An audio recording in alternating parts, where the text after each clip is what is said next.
It's time for MacBreak Weekly. The gang is back. Andy, Renee, and Lory. We will talk about the Apple event, of course, the new iPhones. Guess who has the new iPhones? Their reviews coming up in just a little bit. Adobe Max is on. Adobe has some pretty good announcements for iOS users. And we'll talk about Apple TV. They're holding Charlie Brown hostage, and Andy is hopping mad. It's all coming up next on MacBreak Weekly. MacBreak Weekly comes to you from Twit's LastPass Studios. Securing every access point in your company does not have to be a challenge. LastPass unifies access and authentication to make securing your employees simple and secure, even when they're working remotely. Check out lastpass.com/twit to learn more. Podcasts you love. From people you trust. This is Twit.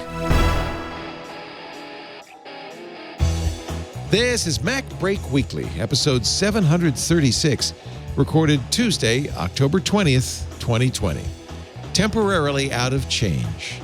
This episode of MacBreak Weekly is brought to you by Peak Design. Peak Design just launched their 10th campaign on Kickstarter. It's called Mobile by Peak Design, and it's awesome. An ecosystem of cases, mounts, and accessories to make your phone a better tool for everything you do, including the new iPhone 12. To learn more, go to peakdesign.com/twit. And by IT Pro TV. If you're looking to expand your IT career or improve the skills of your IT team, you need IT Pro TV. Visit itpro.tv/MacBreak for an additional 30% off all consumer subscriptions. For the lifetime of your active subscription, just use the code MacBreak30 at checkout. It's time for MacBreak Weekly, the show where we cover all the latest news from Apple, and the full team is back in the saddle. Renee Ritchie back from his briefings after the Apple event last week from youtube.com/. I brought friends, Leo. Oh, you even have friends. Phones. You know, I love the blue on the... Upside down. No, you had it right. Upside down There phones. you go. I love the blue of the iPhone 12 and the iPhone Mini, but you won't see that on the iPhone Pros because it's a different kind of a It's a little darker. So yeah, you've got Pacific blue. You've got the 12 and the 12 Pro, yeah, and that so you can see that those are both supposedly blue, but it's a very different blue, yeah. Very different blues. Yeah. I can't coordinate, but I can do things. Lory Gill is back she was on assignment with Amazon Prime Day. Oh my God, are you just like? I'm exhausted, but I brought friends too. Oh wow.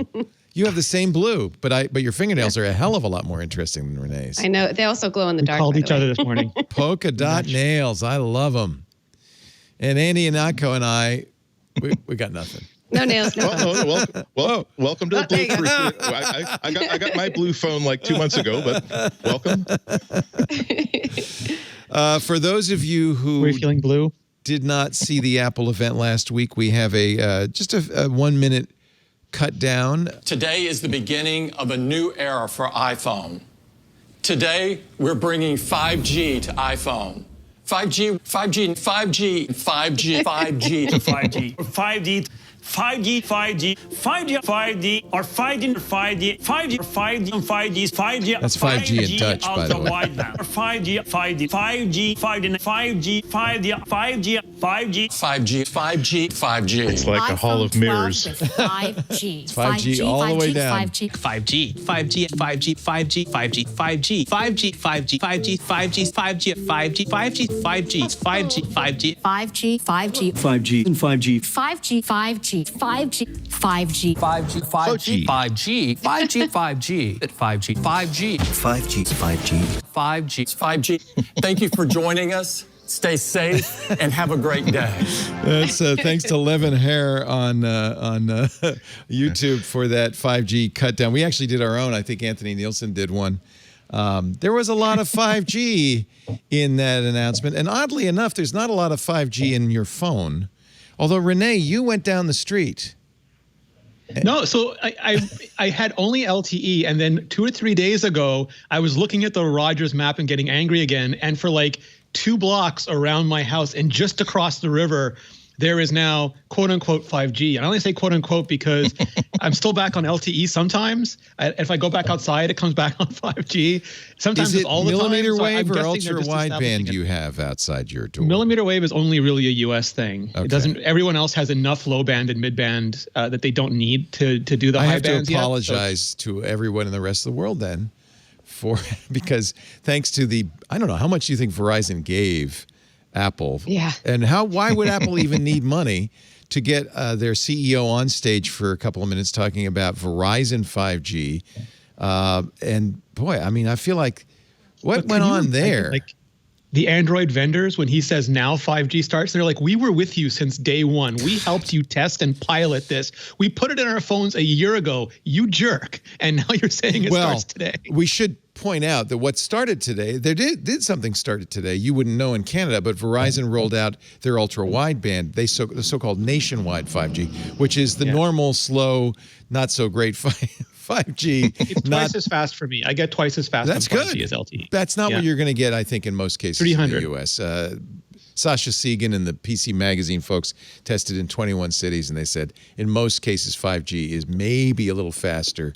Most cases it's not. In fact, in some cases, low band should it's be the slower. same, or a bit. Like low So band you're will go getting up to mid-band? 20% Is fast. that what you've got? I'm getting mid-band. Okay. Yeah.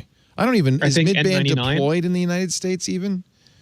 T-Mobile's new N41 is really good. That goes up to 2 gigabits. Okay. Yeah. So T-Mobile has it in 121 cities or something like that. So but the point being mostly that the in fact, Shira Ovid in the New York Times yesterday had a piece saying there's a real risk that all this overhyping of 5G is going to really hurt it in the long run. The people, when we finally do get 5G, they're going to be, whatever. It's as disappointed as LTE. It's another marketing. Yeah, it's another marketing term. In my opinion, the G's they're not even worth talking about from a consumer perspective because we as consumers don't need it, don't care until it's there, and then we have it, and we're like, oh, now I have it. It's not really an issue. Like, should you buy an iPhone to get 5G? If that's the only reason you're buying an iPhone, then no. But if you're talking about like buying the next iPhone that's got you set for the next 5-6 years, then yeah. If you are ready to upgrade your iPhone, then a 5G iPhone is definitely worth it. I would say even more so if you bought an iPhone in 2020 that wasn't 5G, you might be a little bit mad 5 years from now that your phone isn't on 5G once 5G does become more prominent. So it's future proofing. Like right now, it isn't a big deal, but I don't think that kind of thing is not a consumer friendly feature. It's meant to just work in the background. It doesn't make your life any different. You know, like a camera with an extra, telephoto lens, that makes your day-to-day life different. Your 4G to 5G, even a millimeter wave, most people aren't going to notice or experience the difference. They're just going to kind of wake up one day and think, I downloaded that faster than I thought it would. It's not going to be a real noticeable thing. So the fact that like it's being used in marketing for phones at all seems a little bit, I mean, I know why they're doing it, but at the same time, it's like, it's gonna be there whether people buy the phones for it or not. So it's not a consumer friendly feature. Here's Jeffrey Fowler in San Francisco, Alamo Square, with 5 phones testing 5G. He wants to be Janice Stern so badly. And of course, all the antennas are interfering with each other. So, oh well. Well, that's the other thing is you may be getting 400 megabit 5G right now, Renee, but that may be because no one's competing with you for that. I'm alone on the site. tower, Leo. Yeah. So all of this is kind of moot. Will, here's a question, though. I really want to know. Is the iPhone, I want to question the premise, Lory. If the iPhone I buy today will have all of the features of a 5G phone 5 years from now, or will there be other features that it does not yet have? It's my guess that the Qualcomm chip they're using may not have everything that you would want in a couple of years. Is that? Yeah. I mean, I think it's fair in that. Sorry. Go ahead, Renee, first, and then Lory. Oh, I was just going to say, like, a lot of people said that about Android as well, get it now and you're future proofed. And the early modems don't work great at all on current 5G.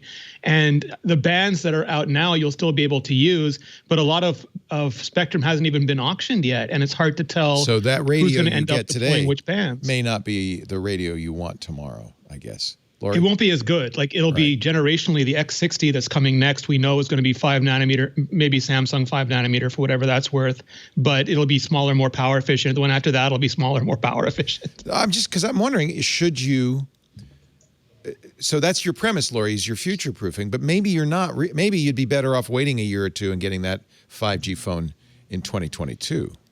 Right. I think just like I had said, if the only reason you would be getting a new iPhone this year is 5G, I'd say no, just wait. That's not, just 5G is not worth upgrading for. Yeah. And again, that's the consumer friendly feature issue. So why did Apple say 5G more than 24 times?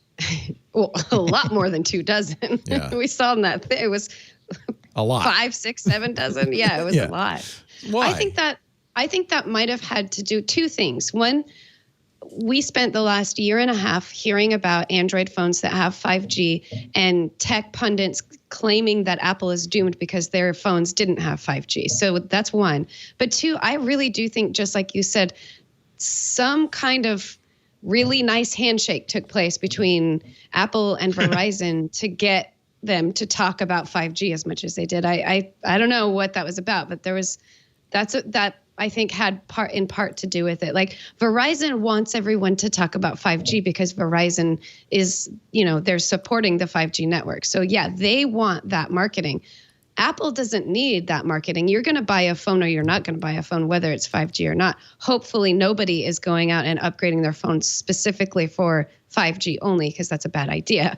So it's really only the carriers that, they're the ones that benefit from us talking about the marketing of 5G.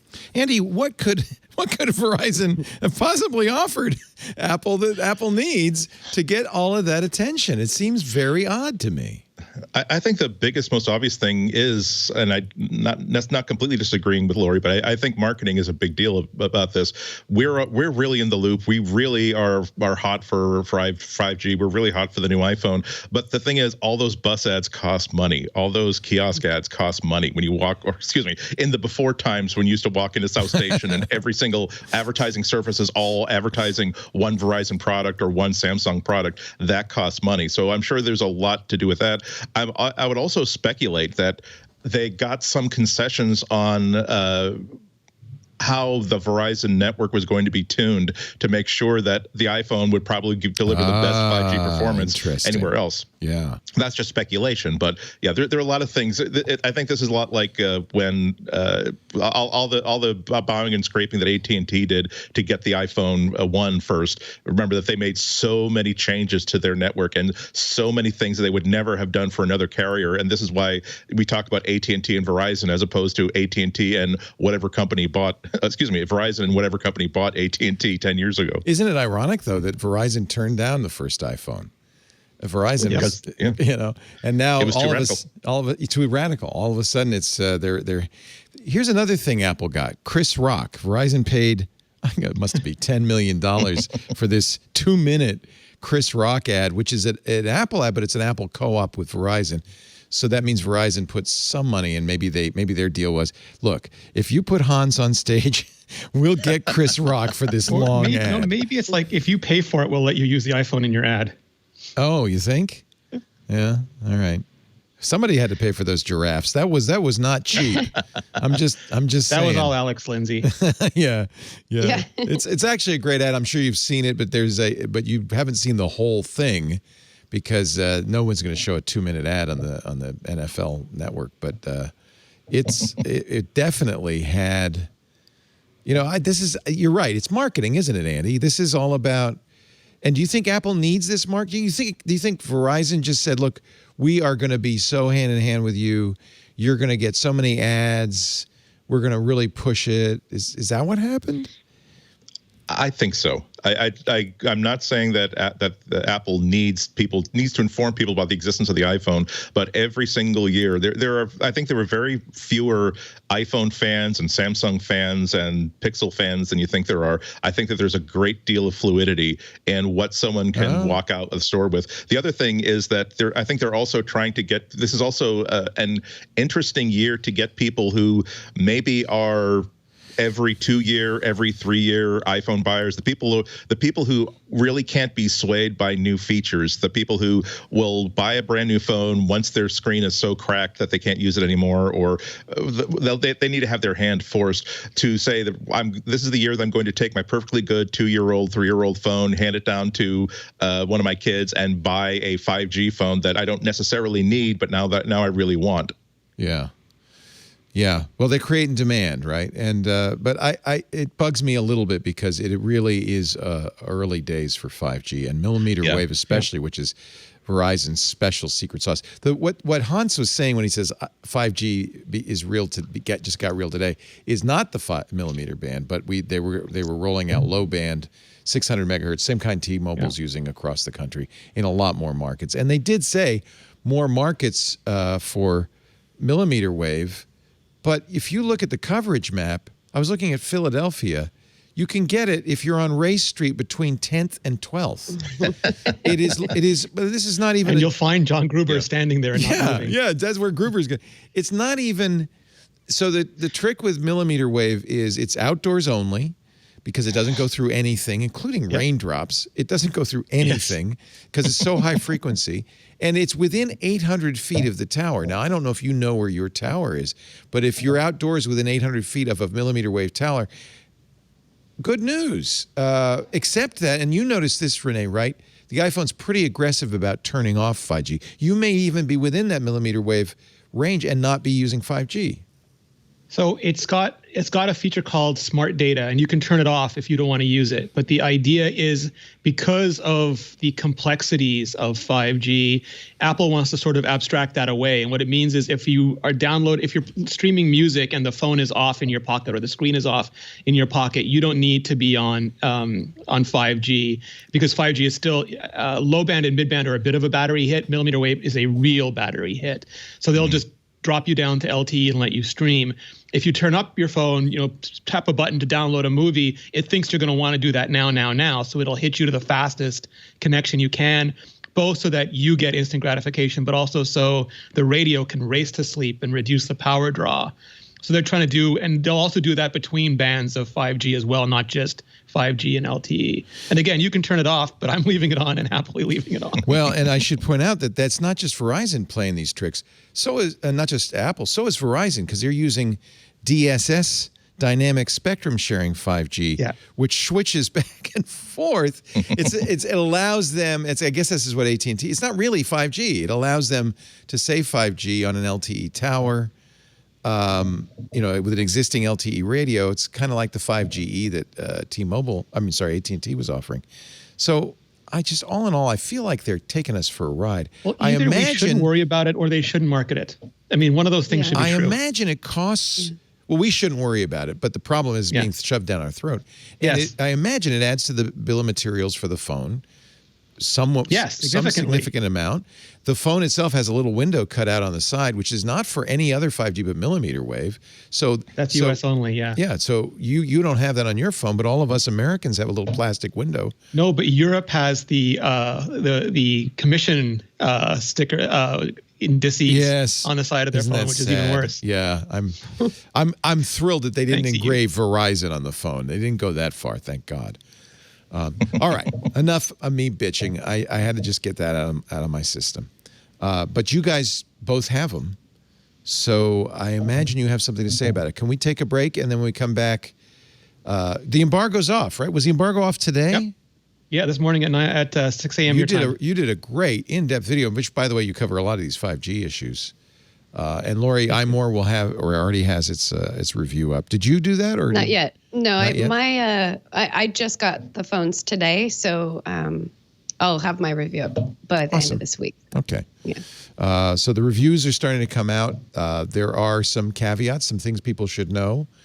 You can't currently order the Pro or the Mini. Pro Max. The Max or the Mini. You can only order the 12 or the Pro. I ordered the Pro for my mom, and Micah ordered the Pro just so we'd have one in the house. But I think most of the people we know will hold out for the Max, and I'll let Andy explain why. There is a good reason you're going to want not for the screen size, not for 5G. There's a good reason to get not just for the third camera, but there's a good reason you're going to want the Max. We'll talk about that in a little bit too. Andy Anako's here from WGBH Boston. Great to have you, Andrew.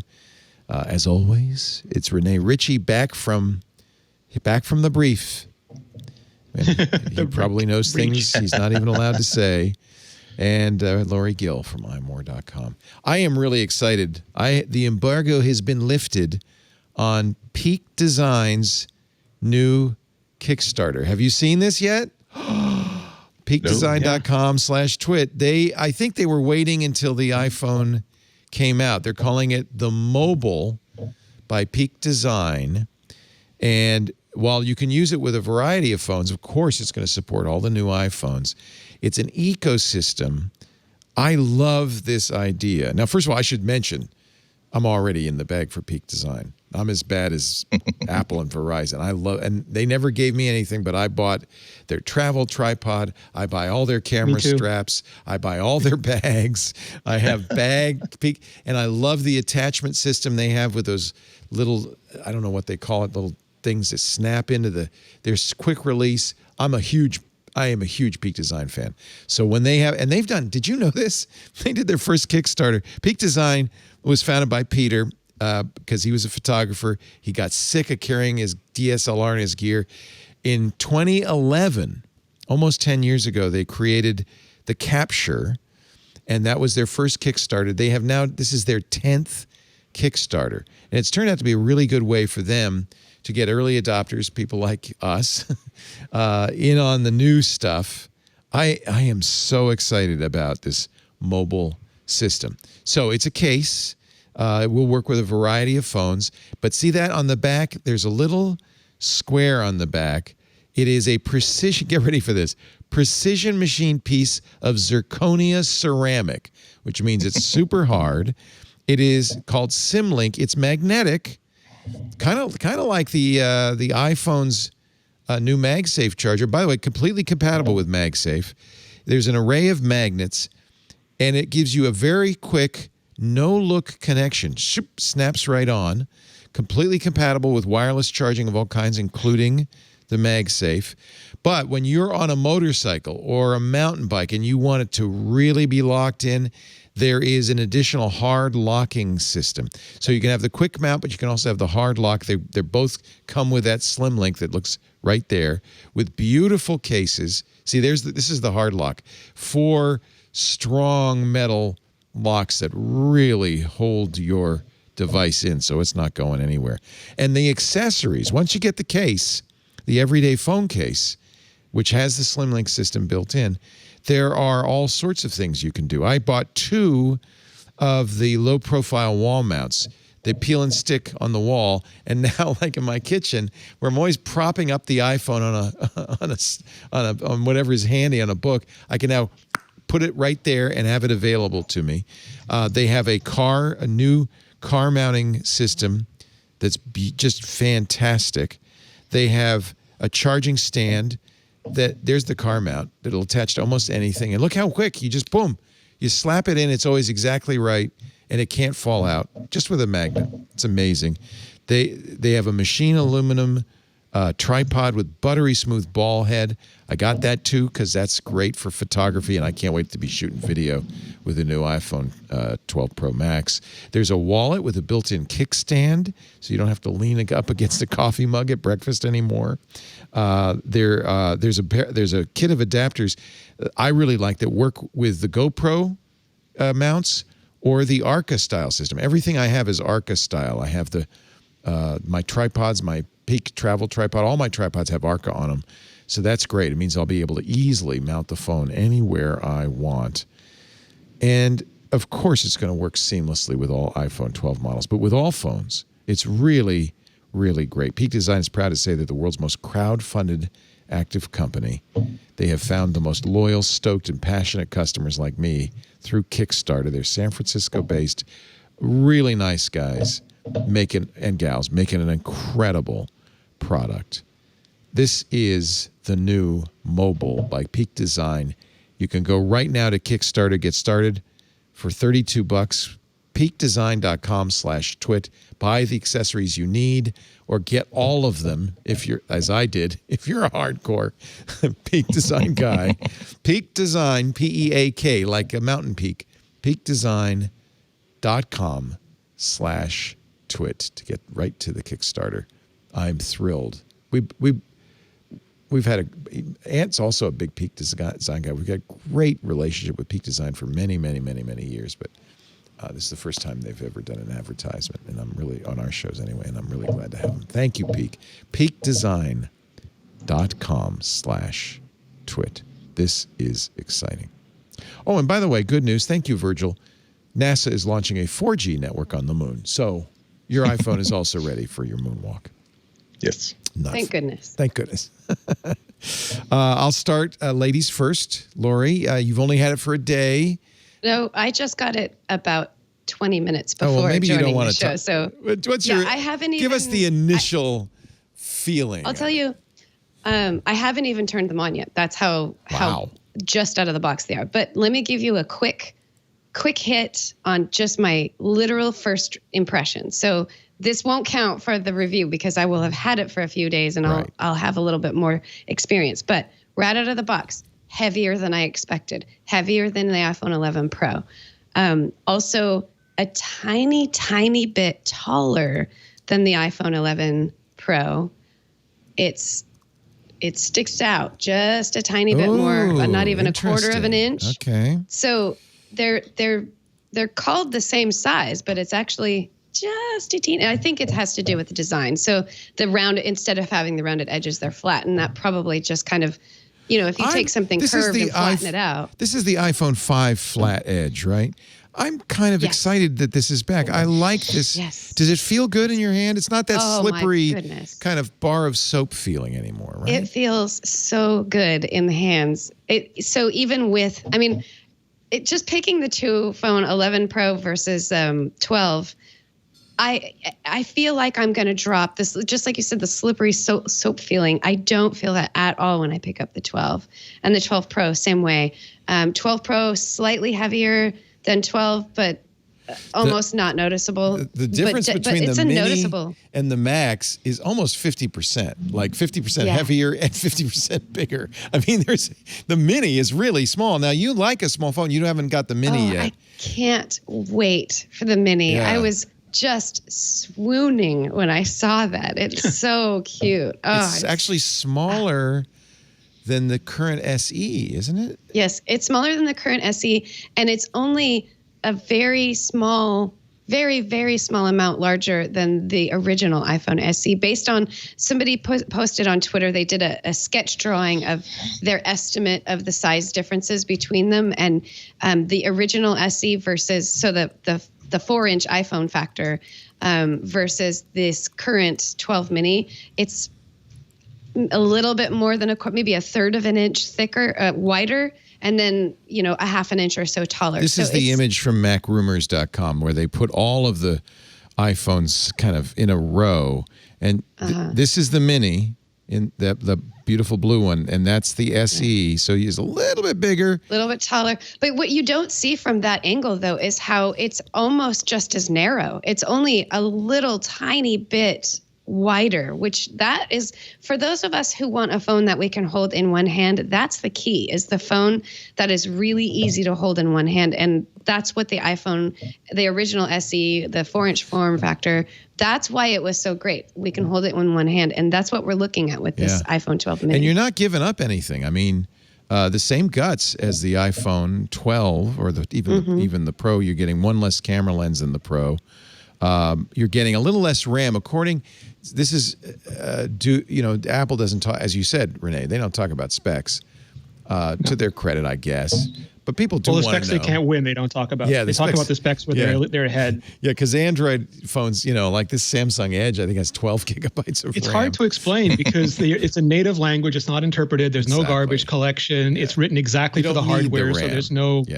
Yeah, but it's hard to explain that to people. So the two less expensive ones have 4 gigs according to Xcode, where the emulators will tell you, and the Pros have 6 gigs of RAM, I think is what they said. So Renee, how long have you had yours? About a week. Okay, so you have a little bit better idea of things like battery life. Yeah, but I mean, I'm living the tester lifestyle, so I'm not doing anything approaching what a normal human would do with them. Yeah, we can't. You never can really judge the battery life for the first few weeks anyway, because you're installing stuff and you're doing stuff. And it's a brand new battery. Like, it's got so many mitigations one way or another. You have to wait. That's why I usually do a battery review in my 2 weeks later or 3 weeks later review. Andy, is it enough to trust Apple's numbers? Because they do. I don't think they lie like other companies do with their battery life numbers. Yeah, they're pretty trustworthy, but it's always a case of your mileage will vary. I still don't know who watches video over Wi-Fi nonstop on a phone without interruption. 15 hours versus 17 hours. Like, okay. Except the tester. Yeah, 20 hours on the Max. Yeah. It's most useful, I think, as a relative thing between two models. Yeah. You're deciding between, am I going to the Pro Max has a larger batteries. What's that translate to? Okay, a little bit more life, not much more life. I worry though that one of the things that classically will make your experience different than anybody else is how distant the cell towers are, how much roaming you have to do, that kind of thing. That can kill batteries, so it doesn't matter. And I wonder if 5G is going to complicate this as well. Sounds like they're doing a lot to keep 5G from hitting battery life. But if you're near-ish a 5G tower, that may really change your experience from the same exact location last time. And that happens with 4G anyway. Right. And with the smart adjustment for 5G versus LTE, I think that's exactly what Apple's trying to do there is, your phone, you probably will experience a little bit of a battery drain if you happen to be close to a 5G tower, especially a 5 millimeter wave tower.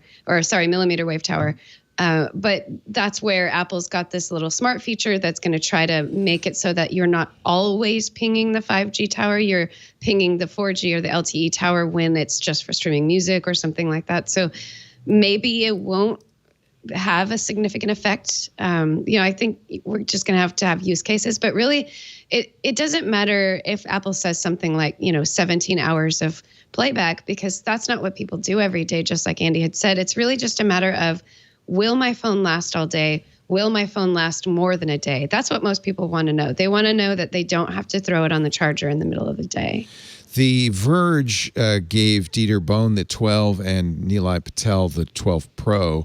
Both came back saying battery life was inferior to the iPhone 11s. Has that been your experience, Renee? Mine's been about the same, but I don't have to contend with millimeter wave, which my understanding is that's the biggest impact on battery life. And especially if you're hunting for it, like if Nilay is in downtown New York and Dieter's in San Francisco trying to hunt down the elusive millimeter wave, I can see that making a big impact. Yeah. All right, Andy, this is the real one. This to me, anyway, maybe to me and Andy, but this to me is the real nut of the matter. Is it comes down to cameras. Perfectly good cameras on the Mini and the 12. The Pro has one more lens. It's a 3-lens system, and Apple weirdly called, and I think Gruber called this out, calls it ultra wide, wide, and telephoto. When most people would say, well, there's wide, normal, and telephoto. But the really big difference, and I don't know if Apple mentioned it, but I don't know if it was clear to everybody. The biggest difference is not between the Mini and the Pro. It's between the Pro and the Pro Max. Yeah, absolutely. Yeah. They made two very, very basic changes, improving the camera system on the 12 Pro. First and foremost, it's got a wider aperture, so it lets in more light. So all the tricks that every other camera phone uses to sort of get around the fact that it's not a very fast lens, a lot of that becomes moot because it just simply will let in more light. Actually, three things. The second thing is that it actually uses a larger sensor. So still 12 megapixels, but each pixel in that sensor is bigger. So the data it's taking in is much, much better. So that's the difference between the Max and the Pro and the Pro Max. Is the Max actually it's the only one of the four that has the bigger sensor, right? Correct. Yeah. Okay. If the third thing is, and this is, I don't know. This is me like being excited about technology as opposed to being excited about things that Apple has actually said. But another difference between the two is that whereas the 12 Pro has the same sort of optical image stabilization as all the rest, where it corrects for your handshaking by moving like the entire assembly. The Pro Max has a sensor shift, so it's actually just moving the sensor, which is something that most of the Pro cameras, that's how they do image stabilization. That's really, really cool because it's actually a little bit better way of doing image stabilization. It also, and this is again me speculating, but this is also a technique that a lot of the Pro cameras use to give you like a special like 50 megapixel landscape mode, that if the camera is locked down, like on my Olympus OMD EM1 Micro Four Thirds camera, if it's on a tripod, you can engage the special mode where it takes a little bit longer to take the picture, but what it's doing is it takes the first picture. Oh God, it's called pixel shift. Shift. Well, basically what? Oh, there it is.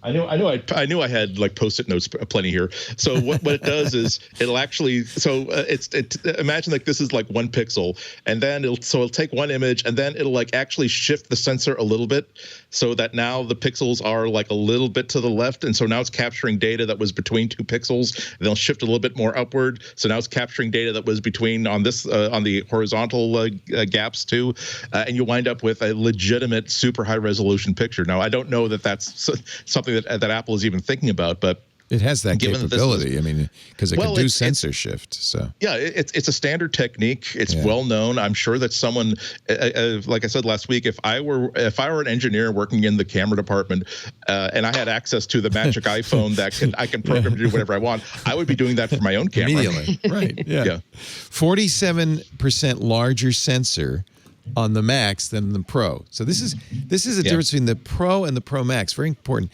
1.7. We talked about this last week too. 1.7 micrometer pixels. So in effect, with a wider aperture, a larger sensor, you're gathering more light. So low light should get better. And with the optical image stabilization, it's estimated you should be able to handhold a 2-second exposure.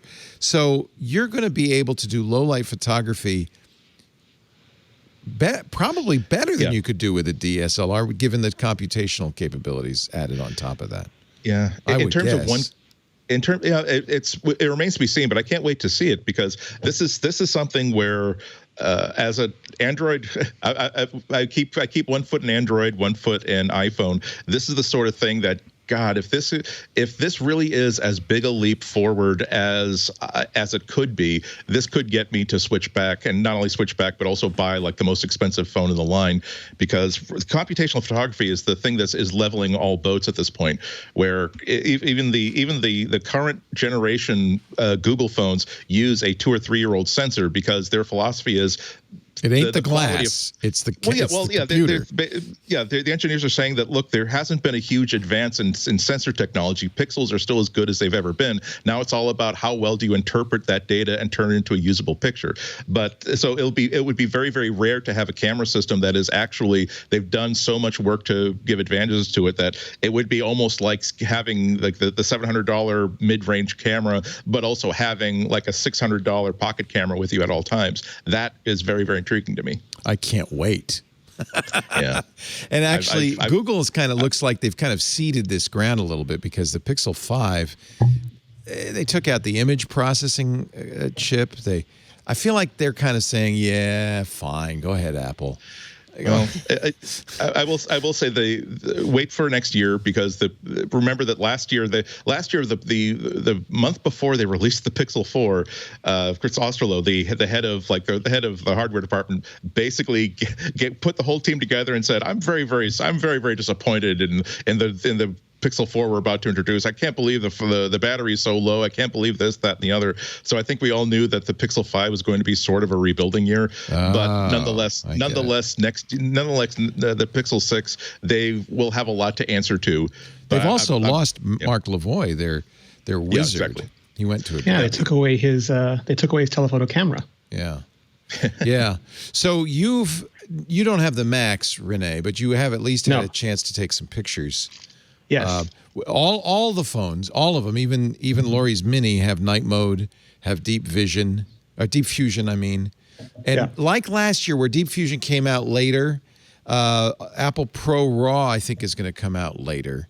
That's to me, a very interesting format because theoretically, when you shoot RAW, you're not doing any processing at all. You're getting the sensor image. And on these sensors, they're not great sensors. You're getting just the raw sensor data. So what Apple's done is they're taking the raw sensor data and then layering in the deep fusion and other computational features so that you can work with all of that in a raw format. Yeah. That, to me, combined with the hardware and the computational capabilities, Apple did not leave out the image processing in this. They have so many.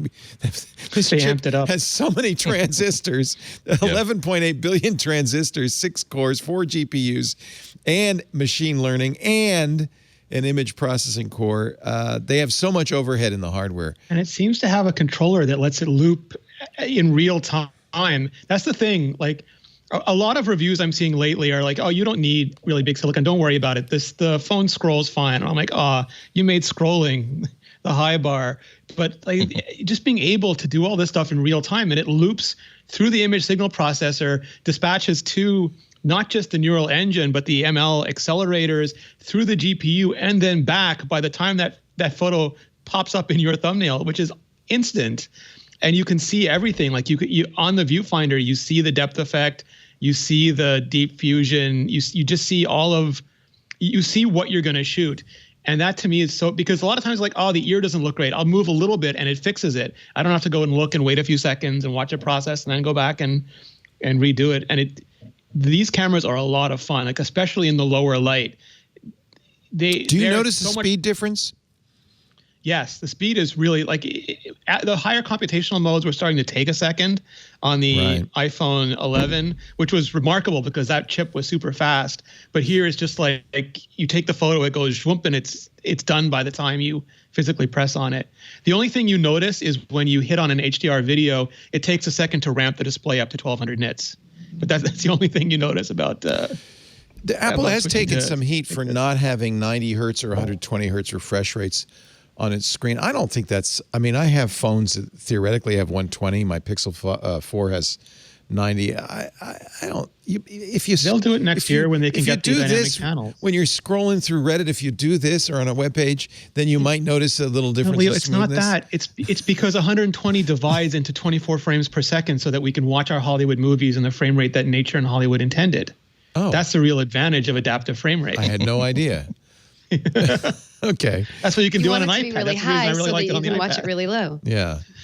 I had no idea that was what we were going for. Do you miss it though on the phone?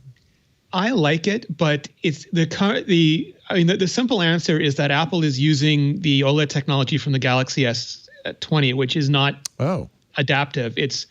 You can manually switch the frame rate, but when you do that, like Samsung chooses to lower the resolution and change the white point, and that I think would make Apple's eyes bleed. The panels in the Note 20 are adaptive. They use LTPO. Apparently, if you put oxide in anything, it makes it adaptive because what they had to put into the iPad panels too. But Samsung physically cannot make enough for an iPhone order yet, but they should be able to by next year. And that's important because if you just go to 120 hertz, it will deplete your battery like you're on millimeter wave the whole time. Right. So what the iPad does and what Apple does is they alternate. They spike you to 120 when you're doing something that needs it, and then they drop you down to 48. Which is lower than 60, and that recoups some battery. So it balances out the power draw, and I think that's what they're waiting for the iPhone. Okay.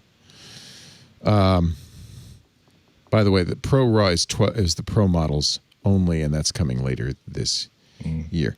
We should mention that 14.1 did come out today for iOS and iPadOS, which is the iPhone release version and has some widget fixes and so forth. But that's, we should add that the only reason some of the features are Pro only. I mean, well, they're Pro, but it was extra 2 gigabytes of RAM. It's 1.5 times the amount of RAM, so it is easier to handle Pro RAW. It can also do 4K 60 for Dolby Vision instead of 4K 30 because it's a RAM intensive application. So it's those little things that extra RAM enables. Okay. You're Andy. What are you going to do? You decided yet? You're still thinking? Oh, I'm tempted. I put in my usual usual request to Apple. Say here's what I would love to get, and I'm. Well, hands down, it's like I don't really hold on to all the rest of them. Just send me an iPhone 12 Pro Max as soon as you can.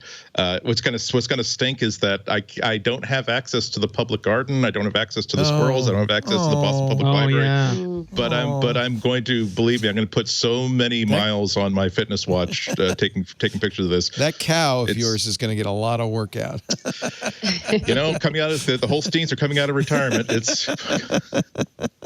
Those squirrels, Holsteins this year. Yep. I didn't even think about that.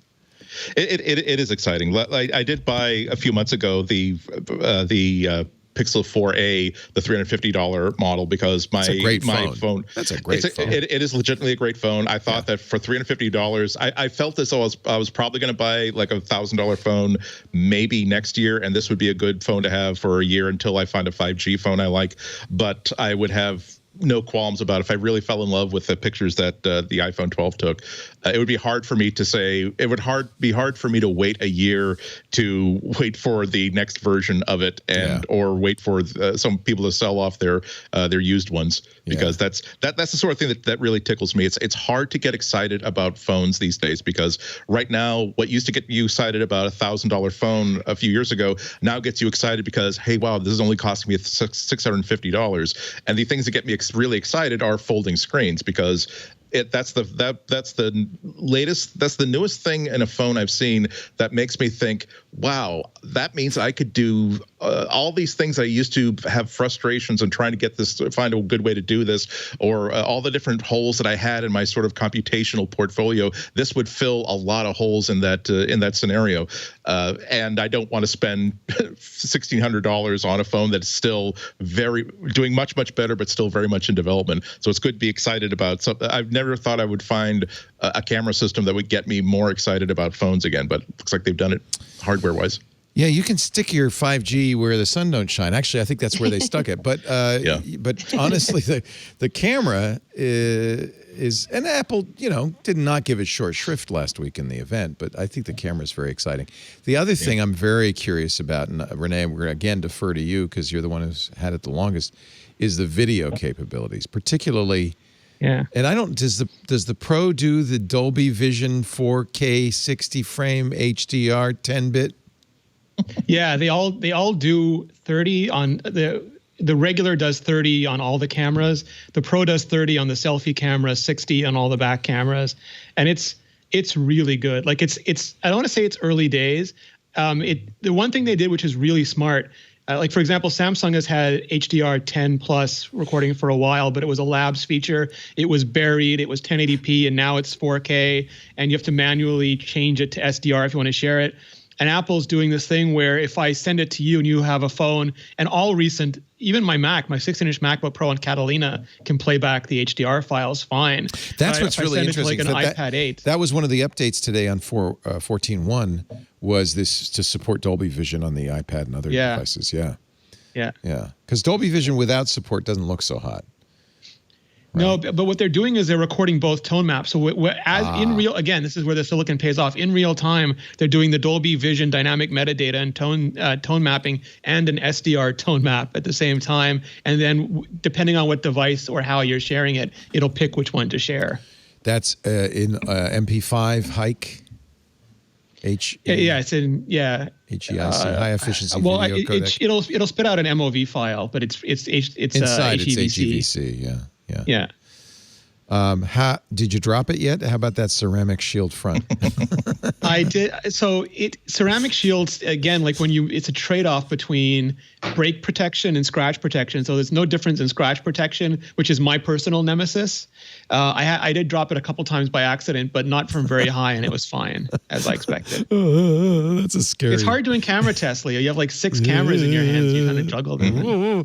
Lory, did you get a MagSafe adapter? Yes. Do you have it? Can you show us? Yeah, I can. I call it that. I haven't even unboxed it yet, so you guys are seeing me open it for unboxing. the first Yeah, time. that's the sound. Jonathan Morrison made a song out of it. It's on his video. He's got the whole thing looped into a song with lyrics now. Oh, that's so great. Of course he did. I have mixed feelings about it. I think Andy, you and I last week, along with our guests, Doc Rock and I forgot who else was with us, but we speculated the reason they're putting the MagSafe on there is so that and not putting Type-C on there is so that next year they could just eliminate all ports. I think that's probably the case, right? Yeah, I think they're definitely softening us. And by the way, thank goodness we had our third guest, Rosemary Orchard. Thank you. I've never done a podcast with her. She was wonderful. She's so good. Oh my God. Yeah. She's amazing. But yeah, you always get a little bit suspicious anytime Apple. Oh God, we're gonna take away another port, aren't you? Or you're gonna seal this up, and you're gonna skip over USB-C entirely and just make sure that we take things harder. It's making the sound. Look how pretty ASMR. that blue is. Oh, that's so pretty. ASMR. Talk very quietly to the mic.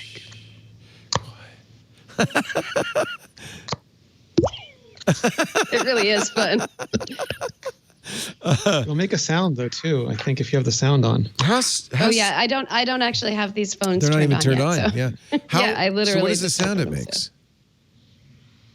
All right, here I'll do it. Sucker. Up to the mic. Come on. Is there a Everyone does little it once. bling? Does it do That's a little rough. bling? I think I have to wait for it to reset. There we go. Yeah. Yeah, that's the normal. I hate that sound, by the way. It sounds like it's so satisfying knowing that means you definitely are charging. I know. though. I like having a sound, but that particular sound sounds like it stubbed its toe. It doesn't. It sounds like it got dun dun. I hate that sound. But on the other hand, the alternative is the ring that goes on for hours. Ding. So I don't know if there's I need a middle ground, Apple. One They should have sick burn. Just have sick burn play should when you make a plug it few. Scream. Okay, I'm about to solve this problem, and I hope Apple is smart enough to steal this idea. When you attach the connector, the sound it makes is the sound of like the lever on a toaster going down. Ka-chunk. And then when it's at 100%, it's the sound of your toast being done. Ka-ching. Yeah, something. It's a sound we all understand. The user interface is already burned into our programming. It's true. We're good. We already know. We already know what a toaster sounds like and smells like.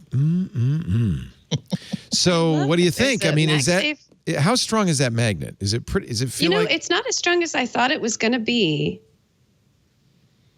Because if you're just trying to well, no, it is doing it. So I guess, yeah. It's not a fridge magnet though. Would I feel comfortable doing this? Having my credit cards attached that way? Well, but hello. Yeah. I don't like the wallet. I'm not a fan. Like the wallet's cute and all, but it doesn't hold on enough for me. And I realize if you made it hold on too much, then people wouldn't be able to pull it off.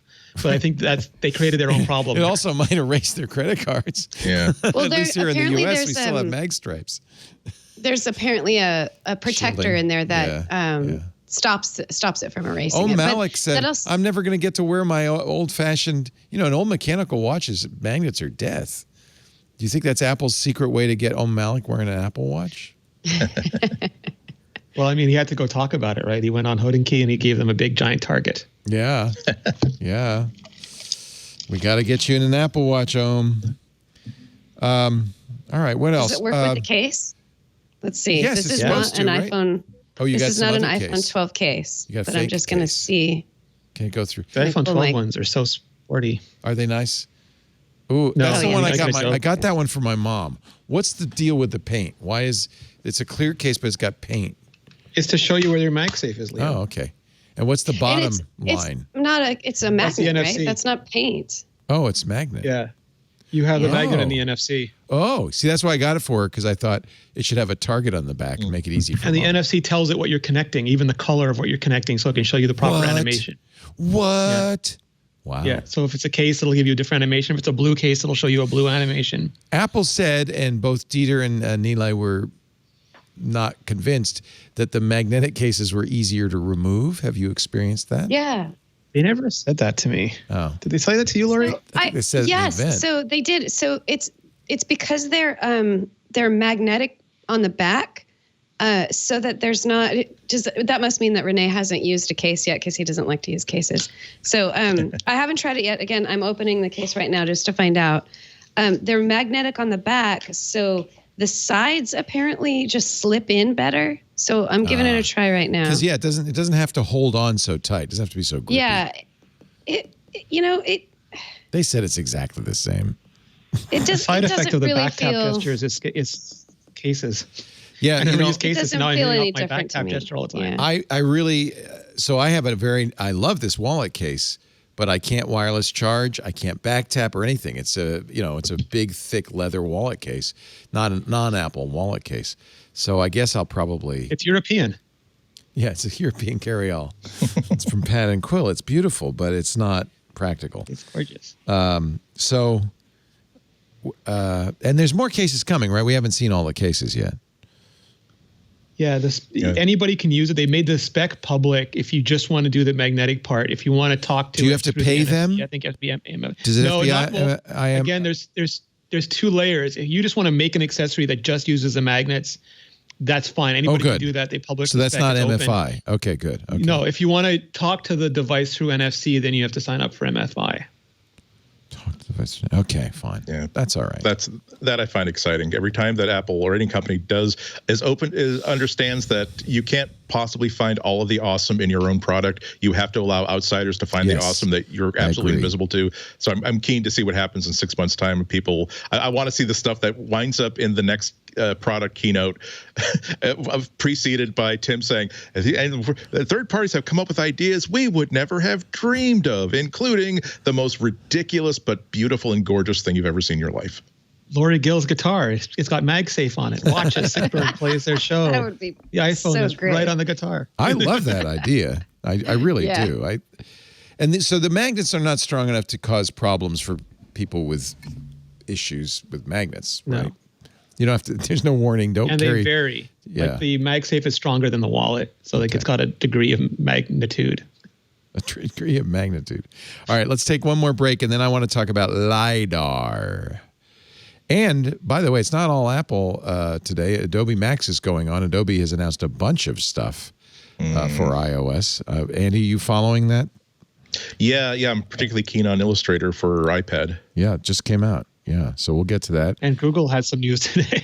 And there's it's probably the big. They have a reaction video for YouTube. Let's say that. It's the biggest news story of the day, which we haven't talked about because it's all about Google. But the Department of Justice has announced its prosecution of Google for antitrust. Apple users are massive Google users, Leo. All our pretty boxes are driven by their pretty bits. Yeah, in fact, one of the things that the DOJ mentioned is the money that Google pays people like Apple to use Google search as their default. They consider that anti-competitive. They have the money. They have the money. I think they pay Apple $13 billion, but that's a good question. Is Google using its monopoly power to lock other search engines out? We certainly would love. If Firefox had $14 billion, this would not be an issue. Yeah. Yeah, well, I mean, it was Apple was offering for sale, and Google wanted it, and they could afford it. So that's the end of that for me. But that's why it's a trust issue, right? A monopoly issue, because they did have the money. They can use their monopoly power to increase their monopoly power. God, by locking Facebook or it in. Amazon could outbid them. I mean, that's possible. Yeah. They could change the search bar to an Amazon search bar.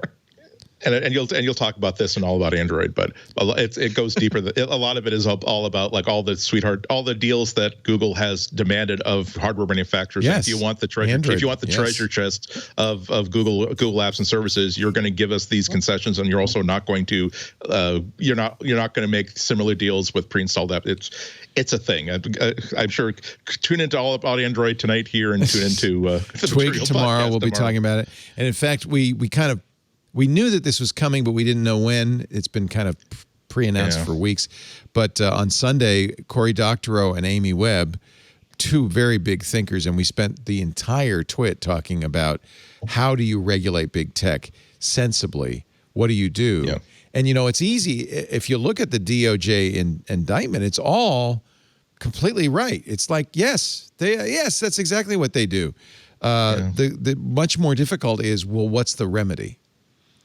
Well, a lot of it, I know you go to commercial, but a lot of the problem is that in the 500-page report that the special committee on digital antitrust filed a couple of weeks ago, a lot of their complaints are based on, it's almost literally, Google started off doing search a jillion years ago. They put a kajillion dollars into it, and they've really developed it into something so good that nothing else. A lot of their argument is simply that a startup company, if Andy Ihnatko wanted to create his own search engine today, why it would take him it would almost be impossible for him to create a search engine that would be as popular as Google search. Like, well, duh, because that's what Alta Vista thought. It's not the issue. No, but I think that's a little bit off. It's not the issue of whether you could. The issue is whether Google's using its position today to make sure that Andy doesn't get to.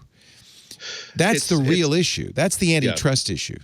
There's just a lot of arguments here. I just hope it doesn't come down to the fact that Apple is so successful making iPhones means that the government should force Apple to allow other companies to make iPhones. It's like you can't. There is a lot of anti-competitive behavior happening, particularly with Google and Facebook. Less so with Apple, but Apple is not out of the woods. But I want to make sure that whatever legislation, whatever action the government takes, it is to actually give more choice to users, as opposed to saying that, well, you know how great it was that you had Google Maps and Google Search working so well together, and also with your Google Docs. Well, now you have to enact permissions because now they had to be split up into 3 or 4 or 5 different companies. So this is, as I said, it's not hard to see the harms. It's a lot harder to see what to do about it. That's the real difficult thing. And we spent a lot of time talking about it on Sunday. So my brain sometimes Monopoly is actually user positive. We just have to acknowledge that. Yeah. But if you want Andy's search engine to have a chance, we got to figure out how we could do that. It's a big topic. We'll spend a lot of time talking about it tomorrow. Right now it's a 1-900 number. You call me. You hold on the line. I'll Google it for you. Pick out the best result. Bit of a backlog, so you got to be patient. That's not a bad idea. Oh, it's like that Marquez Brownlee April 1st video when he had before they announced Bixby, the Samsung speaker would just ask Google every question. Yeah. Our show today brought to you, and like as Andy said, all about Android tonight. That's what they're going to talk about. Twig tomorrow. That's what we're going to talk about. We've got actually a great panel again this Sunday. I'm sure that's what we will be talking about. It's probably, this is as big as when the DOJ sued Microsoft in 1998. That case took almost 10 years to come to a head, and it was all we talked about for those whole 10 years. So, guys, you got something to look forward to. Our show today brought to you by IT Pro TV. God knows these days it's tough, having a job, finding a job. Maybe you've got you're underemployed, unemployed. Maybe you just don't have a job you like a lot. And if you're watching our shows, then I know you love technology. You love IT. Wouldn't it be fun to get a career in IT? The question is how. And the hardest thing is getting that first job because you don't have the experience under your belt. That's why the certification system was created. Tests you can take to show your knowledge. You can't just walk in and take those tests, though. You got to study for them. You got to be ready for them. And that's what IT Pro TV does. They actually started, Don Pizzette and Tim Broom, the creators, they were IT certificate trainers who decided to make a TV channel, basically, out of it, TV station out of it, and IT Pro TV was born. If you're interested in an IT career, but you're not sure where to start, because IT is more than just one thing. IT Pro TV is a great place to go, a one-stop shop for online IT education in every area of IT, government, managed services, healthcare, education, finance, insurance, and on and on and on. They make the point of this really is that they make learning IT fun and entertaining, and they make it easy and accessible so you can retain the knowledge. It's not just preparing for a test, it's learning. In fact, that's why so many IT professionals continue their membership. So many IT teams buy memberships. It's a great way to keep your skills up to date. 5,800 hours of IT training. They teach for 375 combined certifications. That's a lot of them. And if you're a manager learning to develop the skills of your existing IT team, IT Pro TV is just as valuable. They have every vendor, every skill you need. They're the only official video training for CompTIA. They have Microsoft IT, Cisco training, Linux training, Apple training, security, the cloud. And the team dashboard, the Pro Portal, is fantastic. You can see how your team's doing. You can actually demonstrate the return on investment, manage the seats, assign and unassigned team members. You can access monthly usage reports, see metrics like logins, viewing time, courses viewed, tracks completed, and more. It's a great way to manage your team. You can even have subsets of users within your team, providing them with customized assignments, monitoring individual and group progress, usage, the whole thing. Assignments can be full courses, but you can even do individual episodes. IT Pro TV really is a one-stop shop for everything we love about technology. They've got that great podcast, Technado, with Don Pizzette. That's industry guests and IT news recaps for a deeper dive into the IT realm. This is October. This is Cybersecurity Awareness Month, so they've celebrated. We did a great event at the beginning of the month with IT Pro TV. We called it Hangover, what enterprise technology is going to look like after COVID. I recommend that, but they also have hundreds of hours of cybersecurity training for Cybersecurity Awareness Month. If you want to start a career in the industry, there's nowhere better. IT Pro TV. If you want to expand the skills of your IT team, there's nowhere better. IT Pro TV. It's exactly what you need. Go to itpro.tv/MacBreak to learn more. There's Don. Use the code MacBreak30 to get 30% off all the consumer subscriptions. As long as you stay active, you'll get 30% off. That's an amazing deal. They have practice exams. They have HTML5 labs. You don't have to have Windows or even a Windows Server to do it. itpro.tv/MacBreak. Again, the code MacBreak30 for an additional 30% off the life of your active subscription. IT Pro TV. We love these guys. IT Pro TV. Build or expand your IT career, and even better, enjoy the journey with IT Pro TV. Thank you, Tim and Don and the entire IT Pro TV team. Val, they're great bunch of people over there. Lidar. Really good article, I thought. And I'm sure you've all read it.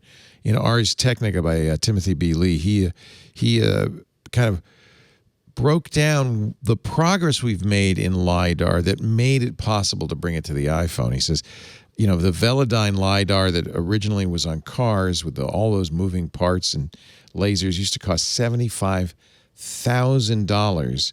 But Apple basically has brought it down to chip size using something called vertical cavity surface emitting lasers, VC cells, from companies like Lumentum. That's what they use on the iPad.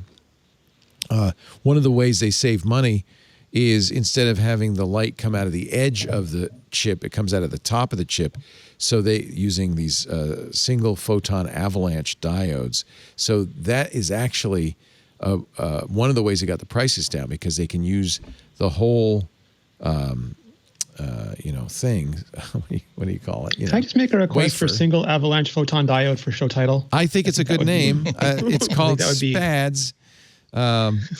Really good article. And one of the things, I got to point out, there's not a lot you can do with your LiDAR right now on your iPad. I imagine there'll be some applications for the iPhone.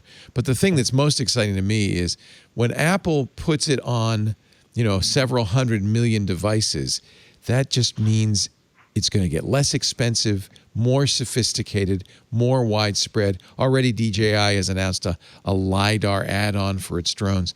Lidar is going to be everywhere eventually. Can I be honest, though? I mean, for normal people, just the photographic enhancements, like being able to do instant focus in low light and being able to do low light, like a normal person doesn't understand, why isn't my portrait mode working? What it says more light, there's no more light, or why isn't it focusing? I just want to take a picture of my friend in the restaurant for her birthday, and this just you don't even have to think about it anymore. You just tap the button, it focuses. If you want to do a portrait mode, you can do a portrait mode, and it removes that extra level of cellular dysfunction that we had to deal with as the technology Even matured. that by itself, it's just a better focusing system. Yeah. Is it the same as what we had on the front of the iPhone 11, the true depth sensor? It is way less dense, but it projects way further out. Yeah. Okay, so instead of 30,000 dots, it's 100 dots. But it can go now as far as, I think it was it 10 meters, 15 meters, and go quite Alex a way. Lindsay is already making models of all of us so that he can have a virtual MacBreak in his living room. So this is one more feature that makes the low light photography very compelling with the pros. Right? Yeah, it's also very, very intriguing that Apple seems to be making Lidar part of basic feature set for its iOS devices, which makes you think that they're starting it off on the more expensive devices. They will probably start rolling it out on the less expensive devices as the prices of these components come down. And then when they start to have an ecosystem in which everybody who has an iOS device probably has a LiDAR sensor, that's when you're going to see activation of a lot of more interesting AR features. Renee's absolutely right. It's going to immediately affect how good photos people can take in low light and pretty much any other situation. But it also has some other features that were hinted at in the event. Like they didn't go so far as to say, well, here is me creating a 3D model of my youngest kid with the 3D sensing LiDAR, but they were showing, hey, here I am as a product designer or as a interior designer taking measurements of a room just with the LiDAR. They were really indicating that at least in an empty room, it could accurately sense the shape of a room and also the distance from wall to wall. And if that's not what they intended, then I think that someone should say, it seems like you promised something in the demo that you didn't actually intend. This is the sort of stuff that it's going to, once they can only move forward with these sort of features once it's in a preponderance of Apple devices. And once that happens, if they do have the ability to suddenly pull 3D data, not just to enhance your photos, but also to find more interesting ways of doing AR, more interesting ways of doing capture of physical objects you have in your vicinity, then that's going to be another thing where your friend's phone can do this feature, your phone cannot, which makes you wonder, gee, I wonder if I should buy a phone like the one my friend has. Yeah. Lory, do you ever use your LiDAR for like IKEA shopping or anything? I mean, this is the first time I have had a device with LiDAR, so I didn't get the iPad Pro. Oh, you didn't get the LiDAR. new iPad. Okay. Right. So, but here's the thing, though. I think that there's going to be more use cases for artificial augmented reality with things like phones than there are with things like tablets. Holding a big old iPad is not that much fun for any length of time. Yes, and it's still in its infancy phases. That the infrastructure for augmented reality to become a consumer thing, it's just not there yet, but it's getting there. And putting phones in, just like what Andy was saying, putting phones with LiDAR in the hands of millions of people is only going to improve what we come up with to use it for. So it's Apple has been saying for years now that they're bullish on augmented reality. We've been hearing this from their finance calls for years now. So they've been working towards something that's going to be really big, and they really do believe that AR is something that will be a big thing in the future. They're setting the groundwork for that, which is really what you have to do for something like this, is that you have to build an infrastructure so that someday when there are consumer-facing, apps and other programs and things that take advantage of it, everybody already has the hardware to start using it. So this is definitely it's that old useless chicken right and now. egg. You got to have one before you can have the other. Yeah, So- it's useless right now, but someday it will be Yeah. really important for everyone. And it really does take people having it out in the wild to like understand what the potential could be. Because you can just talk about how cool it would be to like put a chair in your living room, but nobody cares that much about that. Nobody's going to buy $1,000 phone just for that. But if everybody already has this hardware and they're out in the real world and they're like just sort of coming up with ideas for things that potentially it could be, then they bring that to their friend who has a startup. Suddenly you've got, AR programs popping up all over the place that would take advantage of that. But there's a certain amount of faith on your part that such a thing exists, that there is some killer app. We just don't know what it is. But there is some. Right. Yeah, It's maybe it's the the glasses. Or Yeah, glasses. but that's not the Yeah. phone. It's the glasses. No. So somebody in the chat room, though, did say when you combine LiDAR and the U1 chip, there are a number of opportunities for applications. That's kind of interesting. The U1 chip allows you to kind of do direction. Your Apple remote is in the sofa cushions, Leo, and you'll see it. You'll hold up your phone, You'll you'll actually see the see it. sofa cushion, it'll go transparent. You'll Yeah. see your Apple remote underneath it, Yeah. and you'll curse. Yeah. Yeah, I feel like I kind of agree with you, Renee, that this is a technology that might be better suited to glasses than to anything. But at least, by putting in the phone, and it has one compelling use, which is better low light focus. They are kind of jump starting an industry, so maybe that's a good enough reason to do it. I'm sure there'll be a lot of fun games. Like right now, a lot of the stuff I wanted to try and test out is iPad only. Like the apps in the App Store just say iPad only, and I'd love to put them on the phone, but they haven't updated yet. It's just not that compelling. I have yet to see anything that I go, oh, I think we're still missing the killer app for this, I guess. Yeah. Yes. You But agree? it's going to take Everyone missing- millions of people with phones, Right, with before LiDAR somebody to, does it. to Yeah, yeah. eventually come up with that. I'm sure Alex Lindsay will love to do that. Go ahead, Andy. Yeah. Oh, just say we're missing the killer app. I think chiefly because we're missing the killer hardware. That it's as soon as we get a device that is better than simply holding up a phone screen. Augmented reality works great when you're using a navigation app and you're using your screen as a viewfinder. It's going to really take off when it really is something that it gets to the point where it's not just, hey, and now let's take a look at the solar system in action. Kids, put on your magic glasses and stare at this specially patterned table. It's going to become really, really incredible when it becomes I've got these glasses on. They've got the special sensor in, and I've decided that this blank spot of wall over there always tell me like what my next appointment is. So anytime I look at that wall, I want you to superimpose the details of my next appointment and put on that wall over there a live view outside because I'm keeping an eye on my FedEx, stuff like that, where it really allows you to manipulate what you're seeing around you. That people are finally going to say that not only is this worth my putting on a pair of glasses that I don't actually optically need, but this is going to be worth my $800, $900, $1,000. I mean, right now we do have people who are saying this foldable phone that's only in its second generation, that's worth $1,500, $2,000 of my money. $2,000, and it's not. Yeah, exactly. Having spent it, I can tell you it's not. Well, you put your iPhone in the middle, you'll have a hot dog.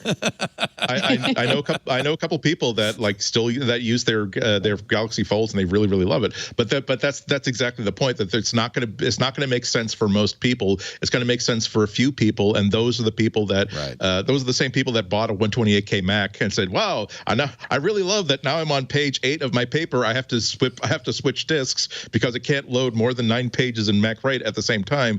There's a difference between early adopters and the more intense people, the early believers, and we're not even at the point where we can have good hardware for early believers yet. For AR, I guess I'm turning into John C. Dvorak. Maybe that happens with age, but I'm just it's absolutely also the case that we've seen often hardware come along that promises something and just never Or delivers. it goes away, like 3D Touch. I mean, that was great. Like it was the next huge thing, and then last year, bye-bye. And then they did replicate the functionality, but. And maybe that's what happens. It has its shot. If it becomes the next big thing, it's great. If not, it becomes a side feature to something else. Right. tries to go again. Right.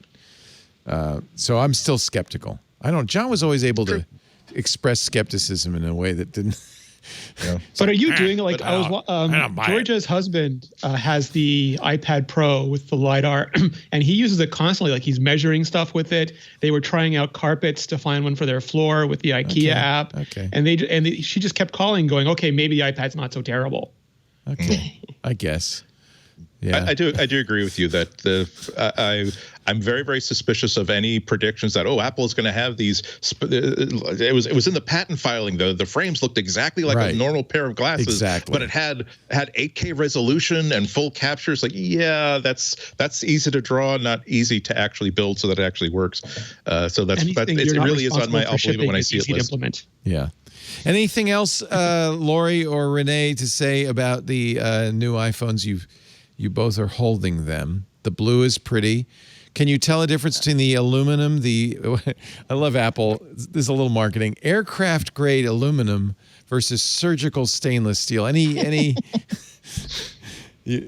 you want to say about that? I thought it would feel more like the iPhone 4, but because it's got the coating on it and the sides don't come up over the edge the way the iPhone 4 does, it ends up having a very different feel. Okay. So it's still squarish. It's not, there's no chamfered edge, because I guess Johnny took that with him when he left. God. Yeah, which is too bad, because it's kind of my favorite you part. You missed your chamfer? Really? Yeah. Oh. I like that tiny little angle along the side. Yeah.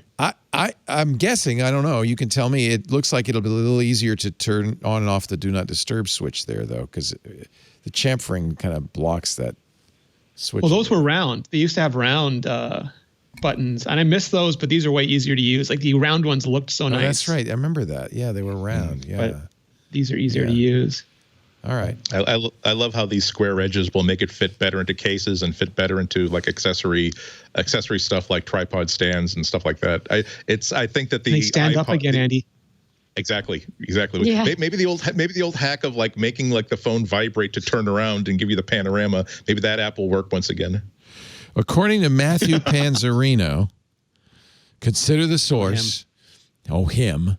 No, we love Matthew. No, just for a second, this genius has not only got the Apple beat, the Disney beat, the sneaker beat, and the whiskey beat, but now he started the pizza oven and steak oven beat at TechCrunch. This may be more of a measure of TechCrunch's scant resources than his multiple abilities. No, he planned this. Did he? He planned this. He's our Renaissance man. He says the gold phone doesn't pick up fingerprints as well as the other colors. So I like that you said as well, as if that's like a bonus thing to pick up fingerprints. Yeah, no, yes. If you want fingerprints, do not get gold. For forensic purposes, it's wonderful. Yeah. I'm just sad he couldn't do his Disney review like every year he does. Oh, yeah, that's right. He used to take it to Disneyland, didn't he? Every year, yeah. Stupid 2020. Do you want to see what the blue and the Pacific blue and midnight green look like? Ooh. Wow, they almost don't look different. I'm trying to get a good angle. Well, they're both matte. So many phones do you looks have? olive. How many phones do you have? So I'm trying to decide what color. I think I want to get the fingerprint-free gold. You know what? I haven't seen it with my own eyes, but what I really like about the gold is the shiny gold around the edge. It's really, really nice looking. They did something. A really good job with that. Yeah. So I would say go for it, especially like lack of fingerprints plus that beautiful shiny gold color that they've got there. It's a PVD coating. PVD, yeah. Power video display? No, VLC is displays the kind of vibration. It's vapor deposit. Vapor deposit. Powder vapor deposit. Or peripheral vascular disease. You get to pick. There's only so many letters to initialism. You get to choose your PVD. He does say that the iPhone 12 compared to the iPhone 12 Pro is like a Timex to a Rolex. But I don't like the color of the blue on the Pro, so I think I might end up with the gold. Or the red. Yeah. I wish they had a red. They don't have a red on the Pro. Yeah, I would love a red too. No, I love red. Maybe next year. I want product red. Yeah, same. I think they can't do it with these premium materials. I don't know if you can PVD red. I'm sure you can, but I don't know if you can do it at an iPhone scale. Right. It has to be done by hand. All right. Anything else before we move on to Adobe Max? Anything else you want to note about these new phones? I think you've done a great job covering all the screens are bright. We've seen the OLEDs. They're all OLED now. Pro's brighter. Okay. For normal. So for typical, the Pro is 800 nits. The regular is 625 nits, but they both hit 1200 max nits for HDR. Yeah. Apparently, you can really tell when the HDR turns on. Yeah. Yeah. You got a tan. Well, I'm excited. I don't know who watches movies on phones, but those people will also be excited. If you hold them close enough, Leo, it's a 75-inch screen. You just got to hold it close enough. All right. Adobe Max happens every year. They announce a lot of things. Andy, you said you're excited about Illustrator. It's now available on the iPad. Are you an Illustrator user? I haven't been because I haven't had like a Cintiq. I never know how to pronounce a Cintiq. Oh, the Cintiq, yeah. Cintiq, those are the touch tablets that a lot of people use for screens, rather. Yeah. Yeah. So they've added now they've done Illustrator for iPad like Photoshop for iPad. This first release is not the full thing that you're sort of used to. I don't think it even does like variable line widths. But in terms of creating outlines, creating shapes, working with things that you've already started in the cloud in Adobe Creative Suite, it's nice to have that extra thing. It adds extra legitimacy to the idea of $1,000 iPad Pro.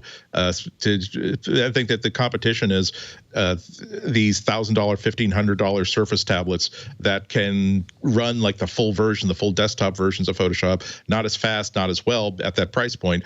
But if Apple can make the case that, look, this is why you're spending $1,000 on our product instead of $1,500 on the competing product, this is really going to sell.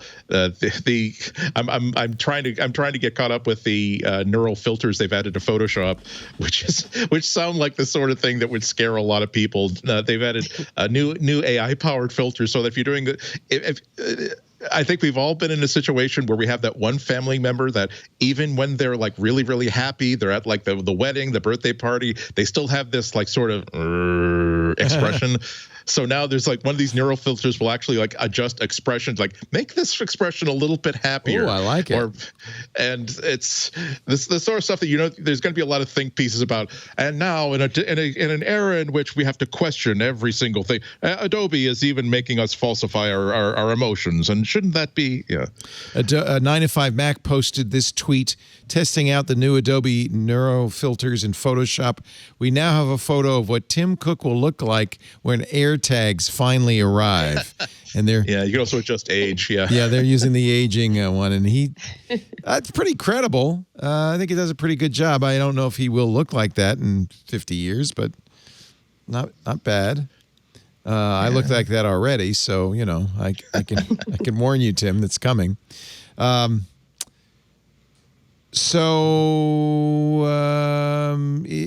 If you have a Creative Cloud subscription that includes Illustrator, you'll get it for free on the iPad. That's good. Anything else to say about this? Not really. They added a few features to Photoshop on the iPad. Not many though. So it really is still kind of I'm surprised that it's taken so long to build up Photoshop as something that's competitive with other photo editing and image editing apps that already exist. They did add one of the most popular features of other drawing apps on the iPad, which is the ability to live stream what you're drawing. I love that. A lot of Twitch people doing that and stuff. Yeah. Apple has launched MTV for Apple TV. Apple Music TV. I want my Apple Music TV. That kid in the chair with his hair being blown back. Oh, yeah. Remember that ad? Yep. Yeah. 24-hour music. Yeah, it was for Maxell Tape. Yeah. A 24-hour music video live stream. Just one. Not just videos. It also has his interviews and countdowns and all sorts of stuff. So it's video radio, I guess. You can watch it in your Apple Music app or your Apple TV app. Micah said he really liked it. He's been watching it. You got a haircut too. You guys all both look so yeah, we tidied up today. We tidied up. You cleaned up nice. Yeah, we cleaned up nice. Don't know what to say about it, except if you have Apple Music, you can now have. Well, MTV doesn't show music anymore, so somebody's got. Yeah, right. Yeah, well, there might be some reason for that. Like maybe because honestly, if you just go to YouTube, you could play any playlist. Almost all of it has video. You know, Yeah. you don't. But nobody wants to choose. That's the thing, Leo. Like choosing is a burden. It's why like I have access to anything I want to watch and I don't watch anything. But if I just had cable again, I'd turn it on and watch whatever was playing. Lory and I no longer have to worry that our November 1st, our Apple TV subscriptions will die. Thank you, Apple, for extending it to January. Yes, thank you. Appreciate that, Apple. I just want it to be long enough so that I could get Apple One, then I don't have to worry about it.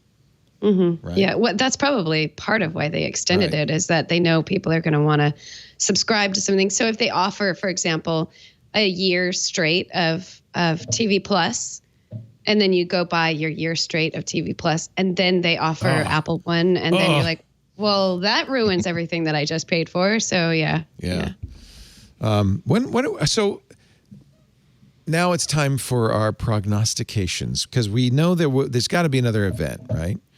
Prosser says it's not going to be, weirdly, not till November 17th, which seems a little bit late. Why wouldn't they? Well, you have an election and then you have a hangover and then it's you think we'll be? Again. You think Apple's worried that because the election's November 3rd? That you're right. They're not going to send in invitations on November 3rd because we're busy. Yeah, a little bit. We're busy preparing the red banners of revolution that we might need the next day. Yes. And then you have Thanksgiving, don't you? Yeah, but that's the thing. Thanksgiving's the 26th, so they're kind of. That's another week they can't do. So the question was: is it closer? Which would we prefer, closer to the election or Thanksgiving? The election, at this point, so many people have voted early, which you would think would make the election results come in earlier, but in fact will make the election results come in later because early they can't voting do election day and they can't do it right away. Yeah, it's confusing there's not many the choices US. in November. So those of us, and I already voted. Those of us who've already voted, our ballots are just stored in a hermetically sealed jar in Funkin' Wagnall's porch or something until the election day, and then they count the live votes first. And when the polls close, that's what all the networks are going to start saying. And those will be the people who took the chance of going out and voting in person on election day. So there's some concern that those results will not be anything close to the actual results, because then they start counting all of the mail-in ballots. And that could take days. So the results won't be in on the 3rd. And so public service announcement, don't go to bed on the 3rd thinking your guy won. Because no one knows. It's going to be a great mystery, unless it's such a landslide that it's obvious, but that's unlikely. So, maybe they're smart. Maybe they're saying, well, this could go on. The 10th might be still, people would be watching TV. As Trump starts waving about threats about the 12th, invoking the 12th Amendment, maybe you want to focus on this new shiny gadget just for a day. Yeah. So it's credible that they would do it on Tuesday the 17th. Mm-hmm. Yeah, that seems to make sense. Now, what will they do? They'll do obviously Apple Silicon. Yep. Yeah. No consensus, even this close, because presumably whatever it is, they're building it now. Maybe not. No, maybe not. Maybe they're going to say, hey, and you can order it December 31st. For delivery. They said it's shipping this year. That means it has to arrive on December 31st. Okay. Remember, like the Mac Pro. They said shipping, not announced. The first system will be out this year, which means that it's at least 3 people have to get it by New Year's Eve. Because I remember the trash can Mac, you could order it, but you didn't get it until They got January. 500 out on December 27th or something. Some people got it. Yeah. Okay, so maybe it'll be a little bit like that. So, but some sort of Apple Silicon thing could be. I mean, the rumors are everything from a MacBook nothing to a MacBook Pro to a MacBook Air to an iMac even. It'll probably be a small MacBook of different, new and different powers. I think that if Apple has if Apple had a full and free choice over what model was going to be the very first one, I really think that they would choose a MacBook Nothing. The most bang for the buck for this initial release is going to be a low-powered Mac that has a battery life that is ungodly long. Right. That will have like iPad like battery life, and that's the sort of stuff that will get people to say, I don't care if this is a brand new CPU, I don't care if there's going to be some growing pains, I want that laptop that I can take on an overnight and not have to worry about taking a charger with me. I But wonder wouldn't though. that be the same? Like, wouldn't that be the same reason to do it for the MacBook Pro, so that the pros can be really impressed with that kind really of thing? thin and light and see, I and wonder, powerful, and because I think one of the things Apple's fighting against is this idea that ARM chips aren't as powerful. And so one of the things they're fighting against, and I don't think it's going to be true at all, is that Apple Silicon is going to have great battery life but be a little underpowered. So I think it's risky to do that. I think you want to also maybe ship that and then ship one thing that has superpowers. Maybe just to. They're all going to have superpowers. I mean, they're going to have silicon that's written exactly for the software. Right. Maybe they'll do the entire MacBook lineup. Maybe it'll be a MacBook Standard, MacBook Air, and MacBook Pro all on the same day. Oh, God, that would be so hard to cover. Yeah. Yeah. Lori's nightmare is what we're going to call it. Don't do that, Lory. My only qualm with doing a Pro is that it depends on, I guess, what you're kind of thinking is you can either say that the people who buy Pros, if they're spending $2,000 or more, they're expecting a finished working thing. Also, they're expecting to immediately put this into service on tasks that will make them money. And if there's any circumstance under which, it turns out that the one app that I want doesn't work very well, it hasn't been updated yet to work with Apple Silicon yet, or if it turns out that there are some bugs they haven't figured out. That's why I think that they would. That's why if I were making a free choice, I'd choose something that was more consumer oriented, where we can figure out that these are people who are probably going to be buying almost all their stuff through the App Store. We can predict exactly what the sort of things that they're going to be using.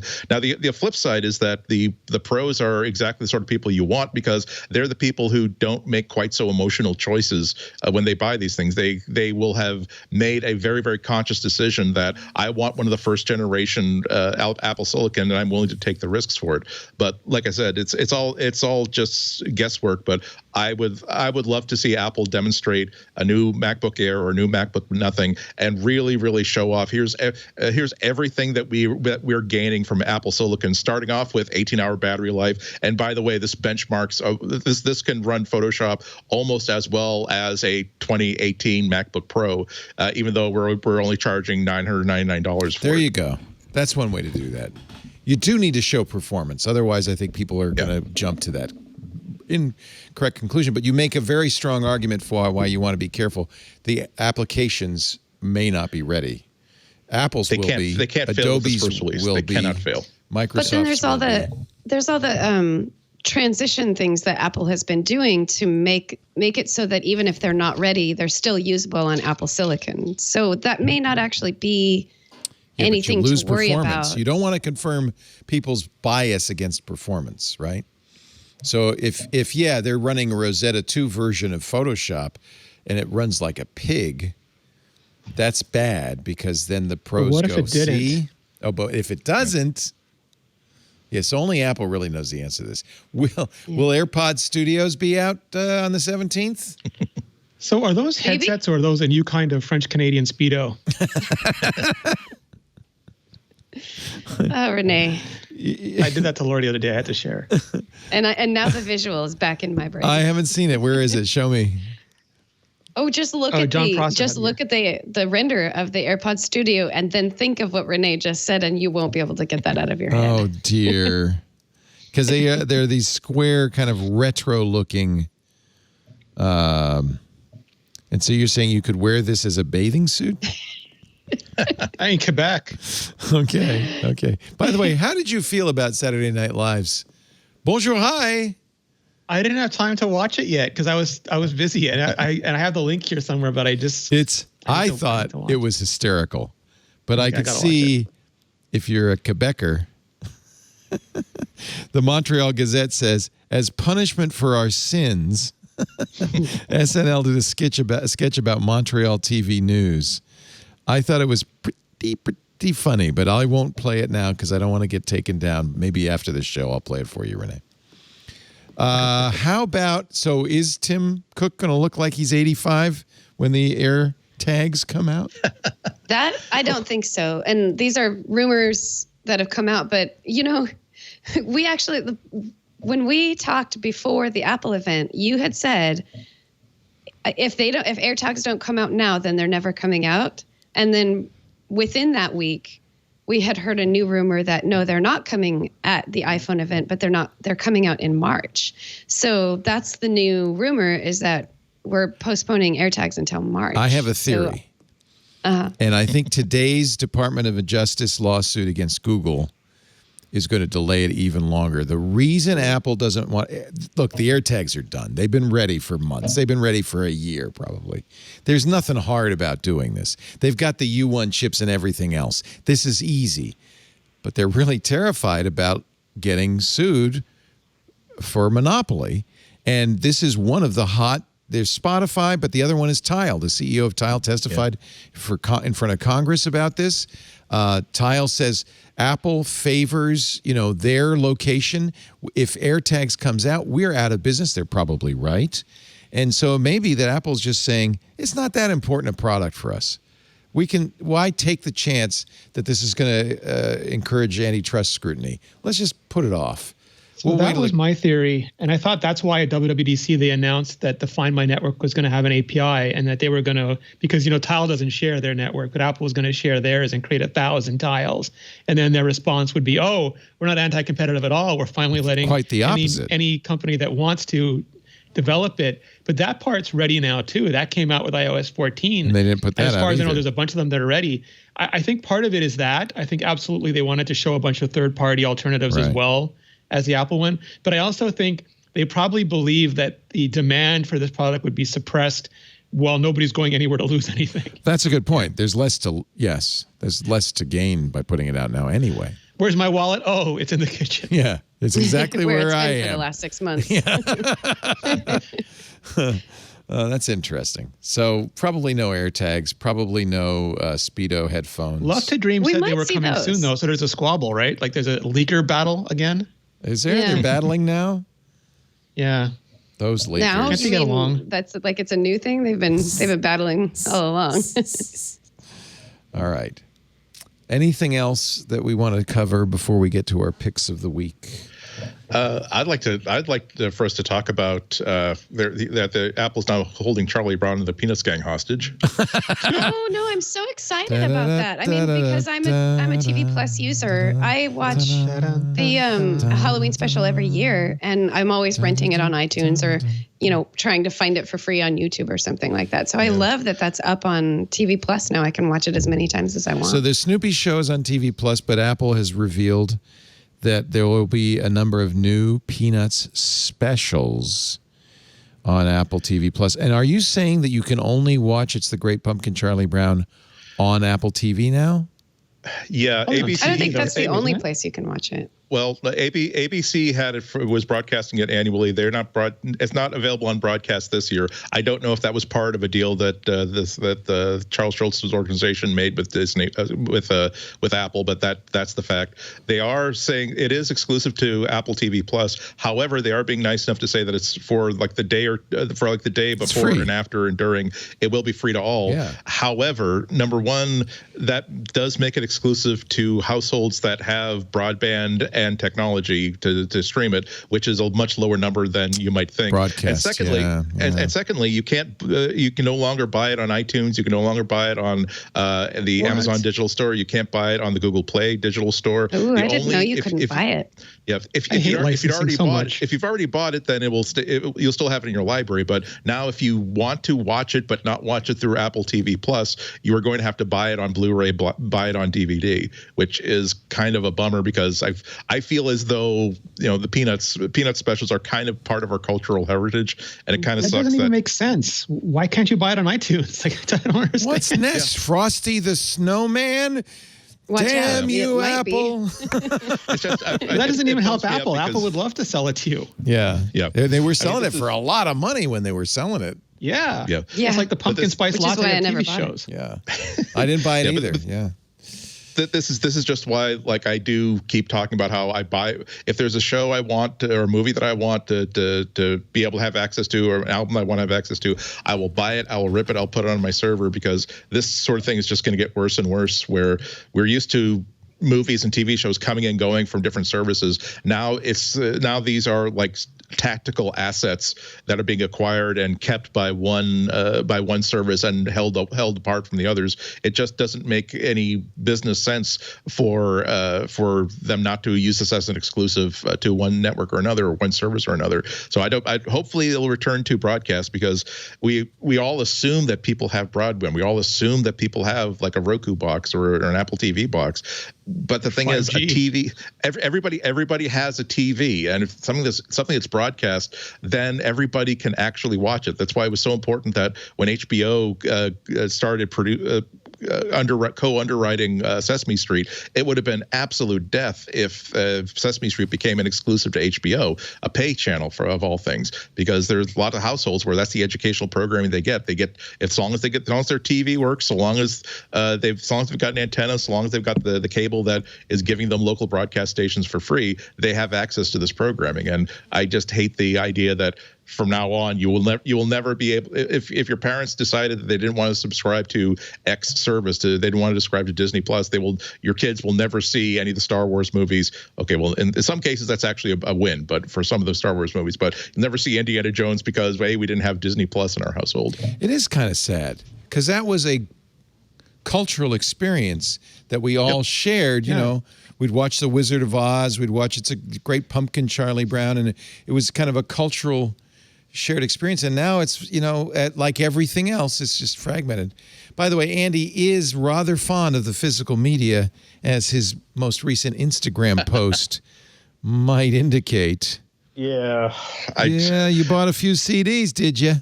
Well, see, this is the other advantage. I went there. I went to eBay to pick up one specific CD, and then like the place that had it, we're doing a sale of like buy 2 get 3 free, and so I wound up like with like 20, 30 new like CDs. But the thing is, they're my CDs, baby. No one can take these things away from me. That's my money in plastic. Still work. The rest of you will suck us. I've got plastic for days. And that's why he bought a new CD ripper. And I imagine quite a bit of more hard drive space.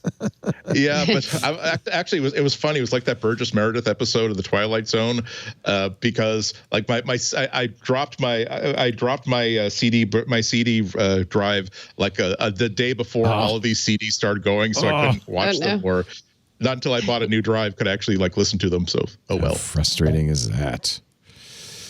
I think, barring any other important life-threatening issues, we should do our picks of the week next. Indeed. And I haven't started with you in a while, Andy. Let's hear it. Okay.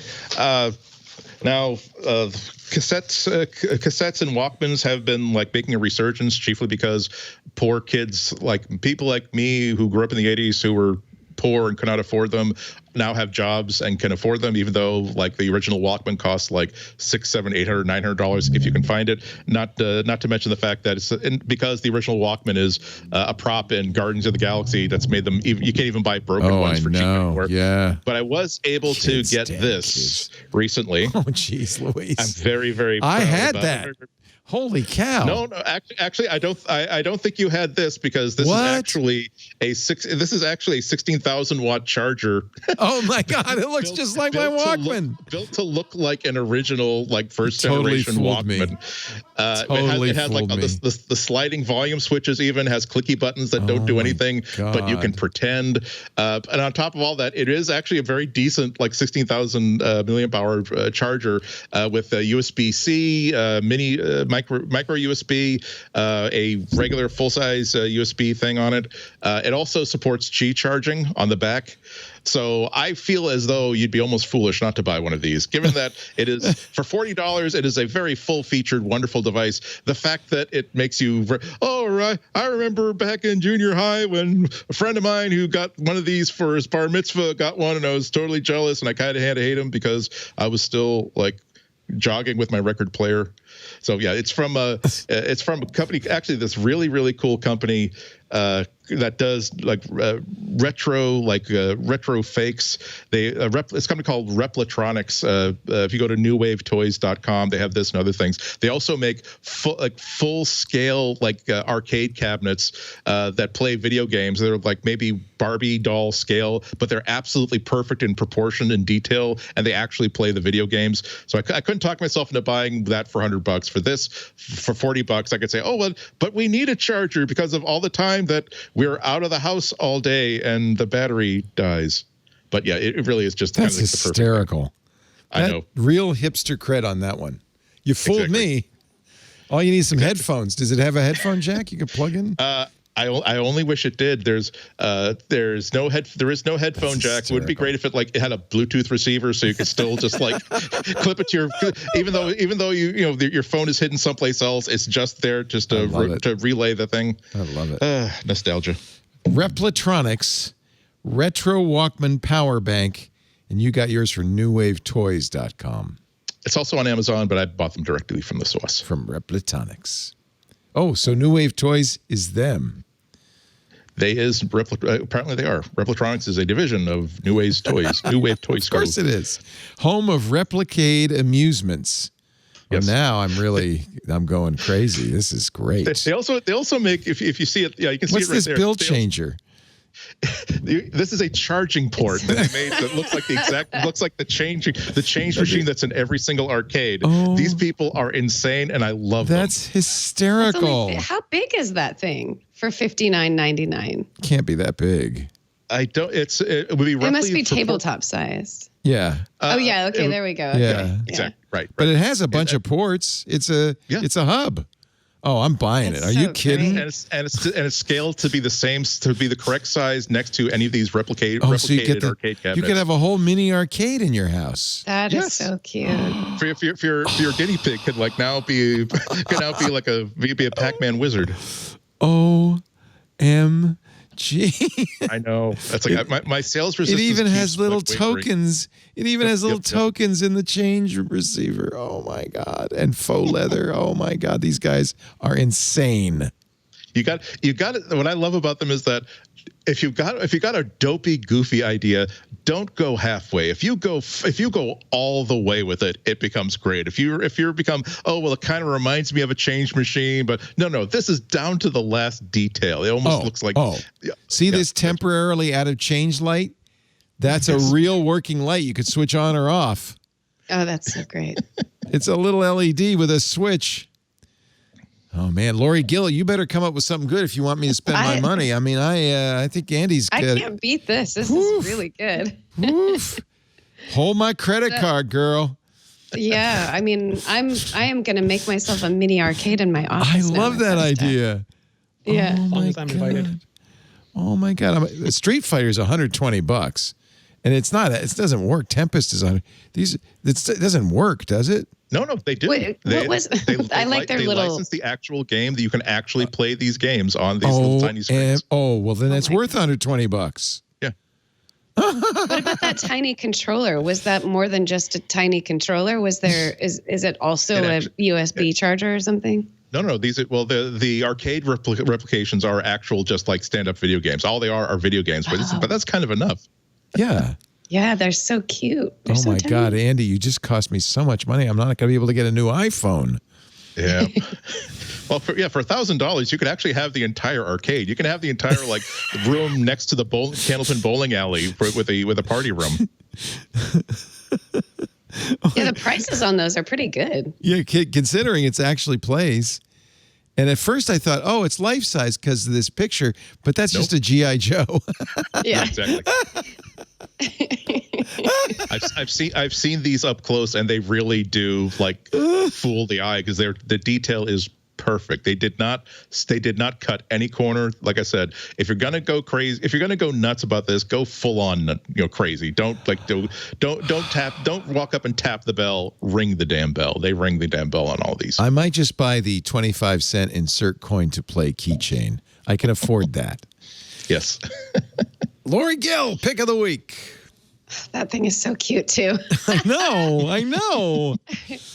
So if you are not a fan of iPhone's cases, but you are buying yourself a brand new iPhone 12 or iPhone 12 Pro, OtterBox has their own MagSafe compatible. Oh, it's already happening. Cases. Wow. These are there's no real such thing as MFI certified at the moment, but they are certified to work with MagSafe. So they'll also have the cute little animation when you plug them in.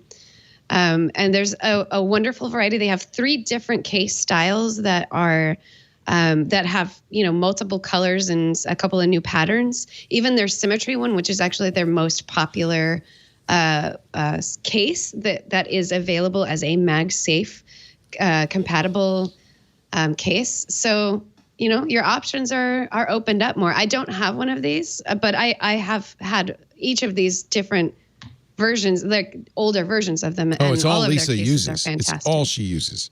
Yeah, they're very, very nice cases. Really good. Really, their button placement is really well. So these are the same thing. They just have MagSafe magnets in them, and when you stick them on that MagSafe charger, they'll make that fun little animation, which I noticed. So to get off track for just a second, there's 2 different audio animations. So there's one when it sticks to the charger, which is the charging sound you're used to hearing, but there's another sound. Did you hear it? Yeah. It's like one There's of those that sound. One of those thumb piano. Yeah, African that's thumb the sound pianos. it makes when the case connects A to kalimba the clink. device. So Oh. Dunk. so they'll make that cute little thunk. Wow. And these OtterBox charger or OtterBox MagSafe cases will also make that cute sound. See, I'm so glad. This is why, Apple, you want to be open. Now you're going to have this whole ecosystem of stuff. That's great. I know you make a lot of money on MFI certification and all that, but this is great. This is great. Actually, they don't make that much. I mean, they make more in Tim Cook's sofa cushions. They're just very controlling. They want a lot of the they times want what the we ascribe to experience. money is complete control obsession. That's fair. And now Renee Ritchie is actually going to make me spend some real money. Well, this was entirely your fault because you brought up Matthew Panzarino, and it made me think about the last thing he actually wrote before his iPhone review. And then it made me think of everything you and Lory have been tormenting me with that I just can't afford or can't own in my current circumstances. I'm just going to say one thing. I'm having brisket for lunch. I made an amazing 16-pound Snake River Farms brisket on the Traeger. I'm on my way. It was to die for. It was. I'm going to your house for a steak and then Lory's for video games. Well, as soon as we can have gatherings, we will do the next big Twit gathering, and we'll do it at our place. And the brisket's on me. I made cowboy beans, Lory. I made brisket. I made coleslaw. I made corn cob. Put a slice of white bread on top of it. It was man, was that good? That sounds so good. It was so good. Actually, I should make Snake River Farms my pick of the week. But go ahead. Tell us what we should be buying. So this goes with that, though, Leo. So if you want not just brisket, but if you want those Snake River Farms American Wagyu steaks, I have some. The way that only the Celestials and high-end steakhouses can cook them. I mean, you might have your smoker, you might have your green egg, you might have your pizza oven, but you need an outdoor gas grill designed specifically for steak. Something that heats up so fast, it sears the outside in a way that only those big oyster machines in restaurants, those big machines, salamanders can do. And so you get your steak, you put it in there, it just, from above, it drops like God's own meteor fire thunder on the steak. 1,500 degrees. Yes. 1,000 pure steak joy. 500 degrees. Now, Panzer did say that he burnt a few getting the knack of it. You do have to judge your timing and your distance. Well, for Andy and me, this would be good because we sous vide, right? So you sous vide it. And this so this is so you don't have to. So so he does the sous vide and then the pan is he would do the sous vide in the grill. Yeah. The skillet, yeah. But this is you can eliminate the sous vide step. You just flash broil the bejesus. That's going to be rare, isn't it? No, it's the same as what a restaurant would do. Like they would just dry age it for a while and then stick it under here and all right. So you can get it. I'm sure you can get it medium rare. Oh my God, it does look. He does a whole comparison. Like if you read the article, he goes into detail about the difference between the sous vide and the cast iron versus just putting it under this hellfire is he inferno. married? Because I tried, Leo. Oh my God. Does he need any new kids? Yes. Oh. My least children. favorite Matthew Panzerino day is when he went to Florida to interview Tim Cook, then went to the preview of the Star Wars Galaxy event before it opened with an unreleased pair of Nikes and I'm sure a bottle of Pappy's in his backpack. Oh my God. It's hipster heaven. Yeah. Okay. Well, I've just the vegetarian sandwich I was going to make myself in a pita tonight has been upgraded to a double cheeseburger from the takeout place in the neighborhood. Thank you very much. You can order some Snow Wago still. It's still time, Andy. There you go. I don't know if I have room on my deck for yet another cooking device. You need unitaskers. That's what Alton Brown said. Everything should be a unitasker. Oh, it is pretty much. Yeah. I got the Traeger and the big green egg, but I think I need an auto wired. Yeah. Yes. Me too. Oh. Thank you, Renee. You're welcome. I guess. Damn you, Renee. Damn you, Renee. Now I have to choose between that your and taste my buds will thank me. Tempest Replicate. Ladies and gentlemen, we have come to the fine and hunger-inducing, I do at least have a brisket in the other room, inducing end to the show. So jealous. Oh, man. We're going to need a bigger deck. Renee Ritchie, you can follow him. He does. By the way, his iPhone 12 review is in depth and brilliant, and it's available right now at youtube.com/Renee Ritchie. You must watch. If you just for the 5G information alone, you really break it down. It's nice. Thank you. Thank you so much. Thank you, Lory Gill, imore.com. Her review will appear soon, but she's managing editor there, so she's responsible for everything. Everything you see at imore.com. Good and bad. Good and you survived. Was it a crazy Prime Day last week? It really was. It really was. It was very crazy. Was there anything really fantastic? No. This year they kind of backed off a little bit on their typical Echo devices that they usually have a bunch on sale. So that was really limited this time. There wasn't as much of it. I noticed there was a lot of things like smart devices that came with an Echo Dot, which I think is how they were, instead of just straight out selling it for $15, they would sell it alongside another smart thing. So throw it in. That's about it. Yeah. Yeah. I'm going to have to admit that I actually finally got fed up trying to pry my Nintendo Switch out of Michael's hands. And I bought the Animal Crossing edition. I love that one. It's so cute. And I've been playing Animal Crossing a little bit. I bought it because I was going to play Hades, which is also wonderful. I should make that my pick of the week. That's a really fun game. And so when I get tired of, killing evil demons in hell, I can go, pick some oranges in my island. Relax, can do a little fishing. Crossing. Do a little fishing. Yeah. It's kind of fun. Yeah. We should become friends on What's your handle? on the Animal Crossing so that we can visit, visit each your other's island. islands. Yeah. Mine's really in the early days, but Well, I've had mine since day one, and it still looks like it's in the early days. So don't worry. Okay. What do you have a handle? Is that how I visit? I do. You? Yeah. You give each other codes, and you become friends.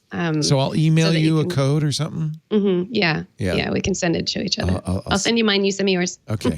I'll send you my code. I don't know what it is, but I'll send it to you. There's an invitation. I go to the bulletin board and invite you or something. Anyway, I don't. Yeah.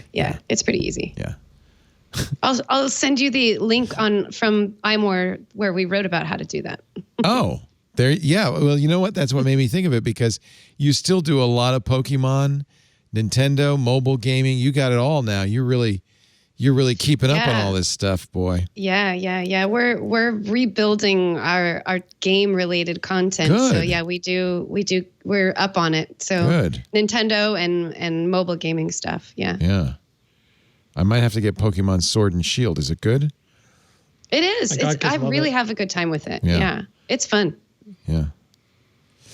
All right. Lory Gill, imore.com. Andy Inatko, you'll find him on WGBH in Boston from time to time. Are you going to be on this week? Yep, my usual time, Friday at 1 p.m. As usual, go to gbhnews.org. You can stream it live or stream it later. Just do a search for my name, and they tend to take they tend to take my segments and make them separate things you can find and listen to all on their own. What will I talk about this week? Google. I don't know. Google, maybe. Yeah. That's maybe the gift that's going to keep on giving till we're well done with it. just when we get rid of the Samsung lawsuits, we get a new 10 years. Scooter X this is great because I love reading 500-page legal briefs that I barely understand on a daily basis. Can't get enough of it. I know. From Scooter X, 9 to 5 Mac has just put up a gallery taken with the iPhone 12 Pro camera by Austin Mann, who's a travel photographer. He's so good. Oh, baby. I can't wait. This is well, that's too dark to see. This is with night mode. Oh, wait a minute. That's without night mode. This is at night.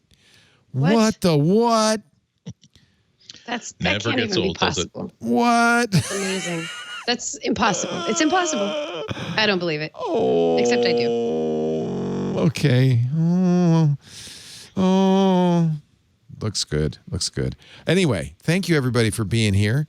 We do MacBreak Weekly right after iOS Today. Make Tuesday your all Apple day, starting at 9 a.m. Pacific with iOS Today.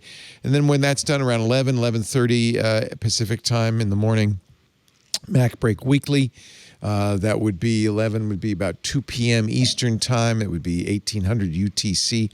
I should point out that I think we end daylight saving time soon in the U.S., at which point we will move. UTC doesn't, but that means our times will shift, but we'll give you a heads up. I think it might be next week, or is it the week after? I think it's the week. It's in November.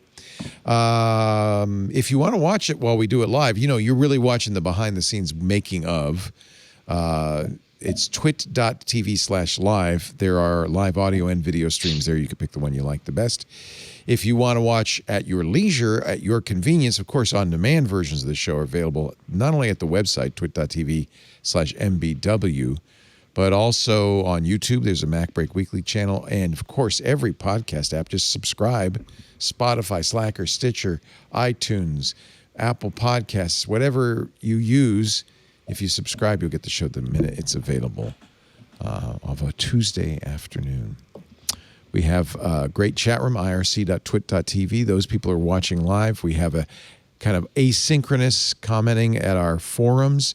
That's www.twit.community. Great place to hang out.